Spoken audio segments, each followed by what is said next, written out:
അസ്സലാമു അലൈക്കും വറഹ്മത്തുള്ളാഹി. എപ്പിസ്റ്റമോളജിയാണ് ചർച്ച. സാധാരണ ഇത്തരം വാക്കുകളൊക്കെ കേൾക്കുമ്പോൾ ഇത് ഞങ്ങളായിട്ട് യാതൊരു ബന്ധമില്ലാത്ത സാധനമാണ് എന്നാണ് ആൾക്കാർ വിചാരിക്കാറ്.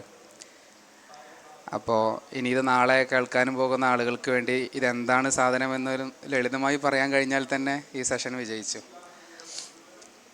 രണ്ട് കാര്യം അംഗീകരിക്കുമ്പോഴാണ് എപ്പിസ്റ്റമോളജി പ്രസക്തമാകുന്നത്. ഒന്ന്, എന്തെങ്കിലുമൊക്കെ ഇവിടെ ഉണ്ട് എന്ന് വിശ്വസിക്കുക. ഇവിടെ ഒന്നും മായയല്ല.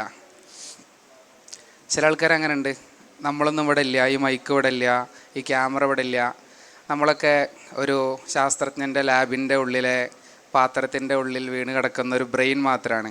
അവിടെ കമ്പ്യൂട്ടറിൽ ഒരു സ്വിച്ച് ഞെക്കുമ്പോൾ ഇവൻ ഒരു കസേരയ്ക്ക് മുകളിൽ ഇരിക്കുന്ന പോലെ ഉള്ള ഒരു തോന്നൽ അവൻ്റെ ബ്രെയിനിൽ കൊടുക്കുകയാണ് എന്നൊക്കെ പറയുന്ന സന്ദേഹവാദികളുണ്ട്. അപ്പോൾ അവരെ തള്ളിക്കളഞ്ഞാൽ മാത്രമേ നമുക്ക് ലോകത്ത് ജീവിക്കാൻ പറ്റുള്ളൂ. അപ്പോൾ അത്തരത്തിലുള്ള ഒന്നുമില്ല, ഒന്നും നിലനിൽക്കില്ല എന്ന് പറയുന്ന മായാവാദം ഉപേക്ഷിച്ചാൽ മാത്രമേ, സോഫിസം ഉപേക്ഷിച്ചാൽ മാത്രമേ നമുക്ക് മുന്നോട്ട് പോകാൻ പറ്റൂ. രണ്ടാമത്തെ ഒരു ടീം, ഇവിടെ സാധനങ്ങളൊക്കെ ഉണ്ട് പക്ഷെ നമുക്ക് അറിയാൻ പറ്റൂല എന്ന് പറയുന്ന ആൾക്കാരാണ്.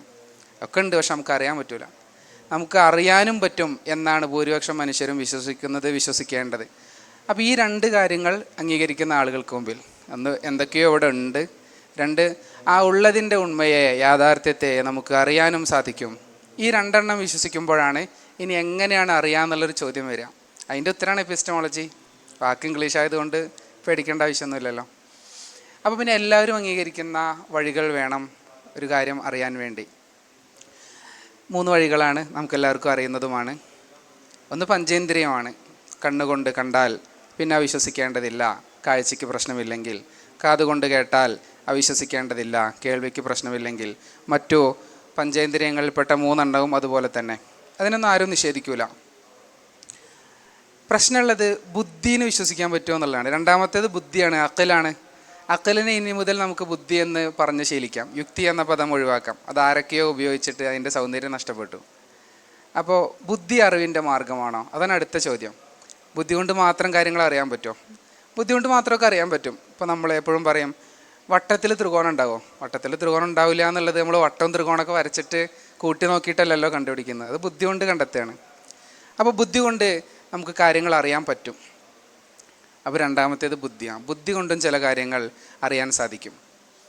ഇതിനെ നിഷേധിക്കുന്ന ആൾക്കാരുണ്ട്. ഇതിനെ നിഷേധിക്കുന്ന ആൾക്കാർ സത്യത്തിൽ പറയുന്നത് നമുക്കൊന്ന് പരിശോധിച്ച് നോക്കാം. അപ്പോൾ നമ്മൾ പറയുകയാണ് ബുദ്ധി അറിവിൻ്റെ മാർഗ്ഗമാണ്, ബുദ്ധി കൊണ്ട് അറിവ് കണ്ടെത്താൻ പറ്റും. അപ്പോൾ ചില ആൾക്കാർ പറയും ബുദ്ധിയെ വിശ്വസിക്കാൻ പറ്റൂല. ഇതിനെങ്ങനെയാണ് നമ്മൾ എളുപ്പം കൗണ്ടർ ചെയ്യുക എന്നതുകൂടി പഠിച്ചു വയ്ക്കണം. അപ്പോൾ എന്താണ് അഖല് എന്ന് മനസ്സിലാക്കുക. ഒരു കാര്യം ബുദ്ധിപരമാണ് എന്നതിൻ്റെ അർത്ഥം എന്താണ്? ഒരു കാര്യം ബുദ്ധിപരമാണ് എന്നതിൻ്റെ അർത്ഥം എന്താണ്? ഏറ്റവും സിമ്പിളായി പറഞ്ഞാൽ ബുദ്ധിപരം എന്നതിൻ്റെ അർത്ഥം വൈരുദ്ധ്യരഹിതം എന്നാണ്. നമ്മളൊരു പ്രസ്താവന പറഞ്ഞാൽ അതിൽ വൈരുദ്ധ്യമൊന്നുമില്ലെങ്കിൽ അത് അഖലിയാണ് എന്നാണ് അതിൻ്റെ അർത്ഥം. വൈരുദ്ധ്യരഹിതമാണ് എന്ത്? ബുദ്ധി എന്ന് പറഞ്ഞാൽ. അപ്പോൾ ബുദ്ധിയെ അംഗീകരിക്കാൻ പറ്റൂല എന്ന് പറഞ്ഞാൽ അതിൻ്റെ അർത്ഥം വൈരുദ്ധ്യം സംഭവിക്കും എന്നുള്ളതാണ്. പറഞ്ഞ കണക്ഷൻ കിട്ടിയോ? ഒരു കാര്യം ബുദ്ധിപരമാണെന്ന് പറഞ്ഞാൽ അതിൻ്റെ അർത്ഥം വൈരുദ്ധ്യം സംഭവിക്കില്ല എന്നുള്ളതാണ്. വൈരുദ്ധ്യം സംഭവിക്കൽ അസാധ്യമാണ്, ഇതാണ് അക്കല്. അപ്പോൾ അക്കല് ശരിയല്ല എന്ന് പറഞ്ഞാൽ അതിൻ്റെ അർത്ഥം എന്താ? വൈരുദ്ധ്യം സംഭവിക്കൽ സാധ്യമാണ് എന്ന് വന്നു. വൈരുദ്ധ്യം എന്ന് പറഞ്ഞാൽ എന്താ? ഒരു കാര്യം ഒരേ സമയം ശരിയുമാവുക, അതേ സമയം തന്നെ തെറ്റുമാവുക. അതാണല്ലോ വൈരുദ്ധ്യം. ഒരേ സമയം അത് ശരിയാണ്. ഇപ്പോൾ ഈ മൈക്കിൻ്റെ നിറം ഒന്നുകിൽ കറുപ്പാണ് അല്ലെങ്കിൽ കറുപ്പല്ലാത്തതാണ്. മൂന്നാമത്തെ ഒരു സാധ്യത ഉണ്ടോ? മൂന്നാമത്തെ ഒരു സാധ്യത ഇല്ലല്ലോ. അപ്പോൾ ഒരേ സമയം കറുപ്പും അതേ സമയം തന്നെ കറുപ്പല്ലാത്തതും ആകുമോ? ആകില്ലല്ലോ. ഒന്നുകിൽ കറുപ്പ് അല്ലെങ്കിൽ കറുപ്പല്ലാത്തത്. അപ്പോൾ ബുദ്ധി അഖലിനെ അംഗീകരിക്കാൻ പറ്റില്ല എന്ന് പറഞ്ഞതിൻ്റെ അർത്ഥം വൈരുദ്ധ്യം സാധ്യമാണ് എന്നാ. അപ്പോൾ ഒരേ സമയം ഈ മൈക്കിൻ്റെ നിറം എന്താവാം? കറുപ്പുമാവാം, കറുപ്പല്ലാത്തതുമാകാം. അത് സംഭവിക്കുമോ? അത് സംഭവിക്കില്ല. അതായത് ഒരു ഉത്തരം, ഒരു പ്രസ്താവന ഒരേ സമയം ശരിയുമാകാം തെറ്റുമാകാം. ഇതാണ് വൈരുദ്ധ്യം സാധ്യമാണെന്ന് പറഞ്ഞതിൻ്റെ അർത്ഥം. അഖലിനെ അംഗീകരിക്കാൻ പറ്റില്ല എന്ന് പറഞ്ഞതിൻ്റെ അർത്ഥം. ഇനി അഖലിനെ നിഷേധിക്കുന്ന ആളുടെ വർത്തമാനത്തെ ഒന്ന് പരിശോധിക്കൂ. ആൾ പറയാണ് ബുദ്ധി അറിവിൻ്റെ മാർഗമല്ല എന്ന് പറഞ്ഞതിൻ്റെ അർത്ഥം വൈരുദ്ധ്യം സാധ്യമാണ് അല്ലേ? അതായത് വൈരുദ്ധ്യം സാധ്യമാണ് എന്ന എൻ്റെ ഈ പ്രസ്താവന ഒരേ സമയം ശരിയുമാണ് ഒരേ സമയം തെറ്റുമാണ്. അതിൻ്റെ അർത്ഥം എന്താ? ഈ പ്രസ്താവനയ്ക്ക് എന്തെങ്കിലും അർത്ഥമുണ്ടോ? പിന്നെ അപ്പോൾ അഖലിനെ അംഗീകരിക്കാത്തൊരു മനുഷ്യന് വായ തുറക്കാൻ പറ്റുമോ? അയാൾ പറയാണ് ഇപ്പോൾ പകലാണ്. അപ്പോൾ വൈരുദ്ധ്യം സാധ്യമാണല്ലോ, കാരണം അഖില് അറിവിൻ്റെ മാർഗ്ഗമല്ലല്ലോ. അപ്പോൾ ഇപ്പോൾ പകലാണ് എന്ന് ഞാൻ പറയുന്നത് ഒരേ സമയം ശരിയുമാണ് ഒരേ സമയം തെറ്റുമാണ്. അതിൻ്റെ അർത്ഥം എന്താ? ഇപ്പോൾ പകലാണ് എൻ്റെ വാക്കിന് യാതൊരു അർത്ഥമില്ല എന്നുള്ളതാണ്. അപ്പോൾ അഖിലിനെ അംഗീകരിച്ച ഒരു മനുഷ്യന് വായ തുറക്കാൻ പറ്റില്ല. എൻ്റെ പേര് ഫാരിസാണ് എന്ന പ്രസ്താവന ഒരേ സമയം ശരിയുമാണ് തെറ്റുമാണ്. അപ്പോൾ അഖിലിനെ നിഷേധിച്ചുകൊണ്ട് ഒരാൾക്ക് എന്ത് ചെയ്യാൻ പറ്റൂല? മുന്നോട്ട് പോകാൻ പറ്റൂല. ഇനി മൂന്നാമത്തേത് എന്താണ്? നമ്മൾ പഞ്ചേന്ദ്രിയങ്ങൾ പറഞ്ഞു, ഹിസ് പറഞ്ഞു, അഖിൽ പറഞ്ഞു, ഖബറാണ്. കഴിഞ്ഞു പോയ ഒരു കാലത്ത് സംഭവിച്ച ഒരു കാര്യം. ഇപ്പോൾ ഒരു കോടതിയിൽ നമ്മൾ പോയി. കോടതിയിൽ പോയി മുൻപ് നടന്ന കുറ്റകൃത്യത്തെ പുനഃസൃഷ്ടിക്കാൻ പറ്റുമോ? റീക്രിയേറ്റ് ചെയ്ത് കാണിക്കാൻ പറ്റുമോ? ഇല്ലല്ലോ. കഴിഞ്ഞു പോയ ആ സംഭവത്തിന് സാക്ഷിമൊഴികളും മറ്റുമൊക്കെ കൊണ്ടുവന്ന് അത് സ്ഥാപിക്കുകയാണ് ചെയ്യുക. അപ്പോൾ കോടതിയിലൊക്കെ സാക്ഷിമൊഴികൾക്കാണ് പ്രാധാന്യമുള്ളത്. ചരിത്രം, ഇപ്പോൾ ഗാന്ധിജി ജീവിച്ചിരുന്നു എന്നുള്ളത് നമുക്ക് ലാബിൽ പോയിട്ട് തെളിയിക്കാൻ പറ്റില്ലല്ലോ, കഴിയൂല. അപ്പോൾ ചരിത്രം തെളിയിക്കാൻ എന്തേ പറ്റൂ? ഖബർ മാത്രമേ പറ്റൂ, വൃത്താന്തങ്ങൾ മാത്രമേ പറ്റൂ. അപ്പോൾ അറിവിന് ഈ ആർക്കും നിഷേധിക്കാൻ കഴിയാത്ത ഈ 3 മാർഗമുണ്ട് എന്നിടത്ത് നിന്ന് നമ്മൾ തുടങ്ങുന്നത് ദൈവാസ്തിക്യം സ്ഥാപിക്കാൻ വേണ്ടിയാണ്. അപ്പോൾ ലളിതമായി നമുക്ക് ഈ ആമുഖത്തിൽ തന്നെ മനസ്സിലാക്കാം. 3 വഴികളിലൂടെ അറിവ് നേടാൻ പറ്റും. 1 പഞ്ചേന്ദ്രിയമാണ്, 2 അഖിലാണ്, 3 ഖബറാണ്. നിഷേധിക്കാനാകാത്ത സത്യസാക്ഷ്യങ്ങളാണ്. ഈ 3ൻ്റെയും ഗഹനമായ ചർച്ചകളിലേക്ക് ബഹുമാനപ്പെട്ട അഷ്റഫ് ബാക്കി ഉസ്താദും നമ്മോടൊപ്പമുണ്ട്. ഇനി ഉസ്താദിൻ്റെ വാക്കുകൾ കേൾക്കാം, നമുക്ക് അതിൻ്റെ ഇടയിൽ ഇടപെടാം. അസ്സലാമു അലൈക്കും വറഹ്മത്തുള്ളാഹി. അൽഹംദുലില്ലാഹി റബ്ബിൽ ആലമീൻ. സ്വലാത്തു വസ്സലാമു അലാ റസൂലില്ലാഹി വഅലാ ആലിഹി വസഹ്ബിഹി അജ്മഈൻ. അമ്മാ ബഅദ്. നമ്മളെല്ലാവരും അഖീദൻ്റെ കിതാബ് ഓതുന്നവരാണ്. ഷർഹുൽ അഖായിദ് പോലെയുള്ള ഗ്രന്ഥങ്ങളൊക്കെ ഓതുന്നവരാണ് അല്ലേ? ഷർഹുൽ അഖായിദൊക്കെ ഓതിയല്ലേ? അൽഹംദുലില്ലാ. നമ്മുടെ അഖീദൻ്റെ കിതാബിൻ്റെ ഒരു വ്യതിരക്തത എന്ന് പറഞ്ഞാൽ മറ്റ് സലഫികൾ, മറ്റ് വിഭാഗങ്ങളുടെയൊക്കെ ഗ്രന്ഥത്തിൻ്റെ വ്യത്യാസപ്പെട്ടുകൊണ്ട് തുടക്കത്തിൽ ചില കാര്യങ്ങൾ, ആമുഖങ്ങൾ പറഞ്ഞു വെക്കും. അതിൽപ്പെട്ടൊരു കാര്യമാണ് ഹഖായിഖുൽ അഷ്യാഇ സാബിത്തത്തുൻ വലിൽ മുബിഹാ മുത്തഹഖഖുൻ ഖിലാഫല്ലി സൂഫിസ്തായിയ. ഇപ്പോൾ ഫാരിസ് സാഹിബ് പറഞ്ഞത് തന്നെയാണ്. അതായത് വസ്തുക്കൾക്ക് യാഥാർത്ഥ്യമുണ്ട് എന്നുള്ളത് അംഗീകരിക്കണം. ഇത് അംഗീകരിക്കുന്നവരുടെ നമ്മുടെ ചർച്ചയുള്ളൂ. ലാ ഫായിദത്ത ലിൽ കലാമി മഅ സൂഫിസ്തായിൻ. സൂഫിസ്റ്റുകളോട് കൂടെ സംസാരിക്കുന്നതിന് കാര്യമില്ല. യാഥാർത്ഥ്യങ്ങളെ നിഷേധിക്കുന്നവരോട് സംസാരിച്ചിട്ട് കാര്യമില്ല. എന്ത് ചോദിച്ചാലും എനിക്കറിയില്ല എന്ന് പറയുന്നവരോട്, അല്ലെങ്കിൽ ഒരു യാഥാർത്ഥ്യമില്ല നിഷേധിക്കുന്നവരോട്, അല്ലെങ്കിൽ എല്ലാത്തിനും സംശയിക്കുന്നവരോട് സംസാരിച്ചിട്ട് കാര്യമില്ല. അവരോട് ആദ്യം യാഥാർത്ഥ്യങ്ങളുണ്ട് എന്നുള്ളത് നമ്മൾ സ്ഥാപിച്ചു കൊടുക്കൂ. എന്നിട്ട് നമ്മൾ ഒരു യാഥാർത്ഥ്യം അവരെ കൊണ്ട്, ഏറ്റവും ചുരുങ്ങിയത് ഒരു യാഥാർത്ഥ്യം അവരെ കൊണ്ട് അംഗീകരിപ്പിക്കും. ഒരു യാഥാർത്ഥ്യം അംഗീകരിച്ചു കഴിഞ്ഞാൽ സ്റ്റെപ്പായി നമ്മുടെ ഉദ്ദേശത്തിലേക്ക്, ഈ പ്രപഞ്ചം എന്ന് പറയുന്ന പ്രപഞ്ചമുണ്ട് എന്നും ആ പ്രപഞ്ചം അത് സനാദിയാണോ അനാദിയാണോ എന്നുള്ളത് തെളിയിക്കുകയും അത് അനാദിയല്ല സനാദിയാണ് എന്ന് സ്ഥാപിക്കുന്നതോട് കൂടെ തന്നെ അതിനൊരു സൃഷ്ടാവ് വേണം എന്നുള്ളതിലേക്ക് നമ്മുടെ ലക്ഷ്യത്തിലേക്ക് എത്തുകയും ചെയ്യുന്നു. ഇത് മുത്തകല്ലിമിങ്ങളുടെ അശ്അരി മാതുരിദികളുടെ ഒരു ഗ്രന്ഥങ്ങളുടെ വിശ്വാസകാര്യങ്ങൾ പറയുന്ന ഗ്രന്ഥത്തിന് തുടക്കത്തിൽ ഇതൊരു ഷർഹുൽ അഖായിദിൽ മാത്രമല്ല, അഖീദത്തുൻ നസഫിയയിൽ മാത്രമല്ല, മാതുരിദികളുടെ മുഴുവൻ കിതാബ് എടുത്ത് പരിശോധിച്ചാൽ, നമ്മുടെ മഹാന്മാരായിരിക്കുന്ന ഉലമാക്കൾ ഇവിടെ ഗ്രന്ഥങ്ങൾ മുഴുവൻ എടുത്ത് പരിശോധിച്ചാൽ ഇൽമിനെ കുറിച്ചുകൊണ്ടുള്ള ചർച്ച ആദ്യം നമുക്ക് കാണാം. ഇൽമെന്താണ്, തസവൂറാണ്, തസ്ദീഖാണ്, അതിൻ്റെ നിർവചനം കാര്യങ്ങളൊക്കെ. ഇൽമ് എന്ന് പറഞ്ഞാൽ, എപ്പിസ്റ്റമോളജി എന്ന് പറഞ്ഞാൽ നമ്മുടെ ജ്ഞാനശാസ്ത്രം എന്നാണ്. ജ്ഞാനം എന്താണെന്ന് അവർ വിവരിക്കുന്നു. ഇൽമ് എന്താണെന്ന് അവർ വിവരിക്കും. അതുപോലെ പിന്നെ വിവരിച്ചതിന് ശേഷം ജ്ഞാനശാസ്ത്രം എന്താണെന്ന് വിശദീകരിക്കും. പിന്നീട് ഇസ്ലാമിക് ജ്ഞാനശാസ്ത്രം എന്താണെന്ന് വിശദീകരിക്കുന്നു. ജ്ഞാനമെന്ന് പറയുന്നത് അൽ ഇത്തിഖാദുൽ ജാസിമുൽ മുതാബിഖു ലിൽ വാഖി, യാഥാർത്ഥ്യത്തോട് യോജിക്കുന്ന ഉറച്ച വിശ്വാസം. യാഥാർത്ഥ്യത്തോട് യോജിക്കുന്ന ഉറച്ച വിശ്വാസം. നമ്മുടെ അറിവിൻ്റെ നിർവചനത്തിൽ തന്നെ നമ്മൾ യാഥാർത്ഥ്യത്തെ അംഗീകരിക്കുന്നു എന്നുള്ളതാണ്. അതാണ് ഇവിടെ ആദ്യം പറയുക, യാഥാർത്ഥ്യം ഉണ്ട് എന്നുള്ളത്. നമ്മൾ അറിവിന് കൊടുക്കുന്ന നിർവചനം തന്നെ യാഥാർത്ഥ്യത്തോട് പൊരുത്തപ്പെടുന്ന ഉറച്ച വിശ്വാസം എന്നുള്ളതാണ്. അപ്പോൾ യാഥാർത്ഥ്യമുണ്ട് എന്നുള്ളത് നമ്മൾ പ്രാഥമികമായിട്ട് നമ്മൾ അവിടെ അംഗീകരിക്കുന്നവരോട് മാത്രമാണ് സംസാരമുള്ളത്. അതിനോട് യോജിക്കുന്ന വിശ്വാസമുണ്ട്, യാഥാർത്ഥ്യത്തോട് യോജിക്കാത്ത വിശ്വാസവുമുണ്ട്. അറിവ് എന്ന് പറയണമെങ്കിൽ യാഥാർത്ഥ്യത്തോട് യോജിക്കുന്ന ഉറച്ച വിശ്വാസമായിരിക്കണം. അതിനെക്കുറിച്ചാണ് ചർച്ചകളുള്ളത്. അപ്പോൾ ഇത്തരക്കാരുമായിട്ട് നമുക്ക് ചർച്ചയില്ല.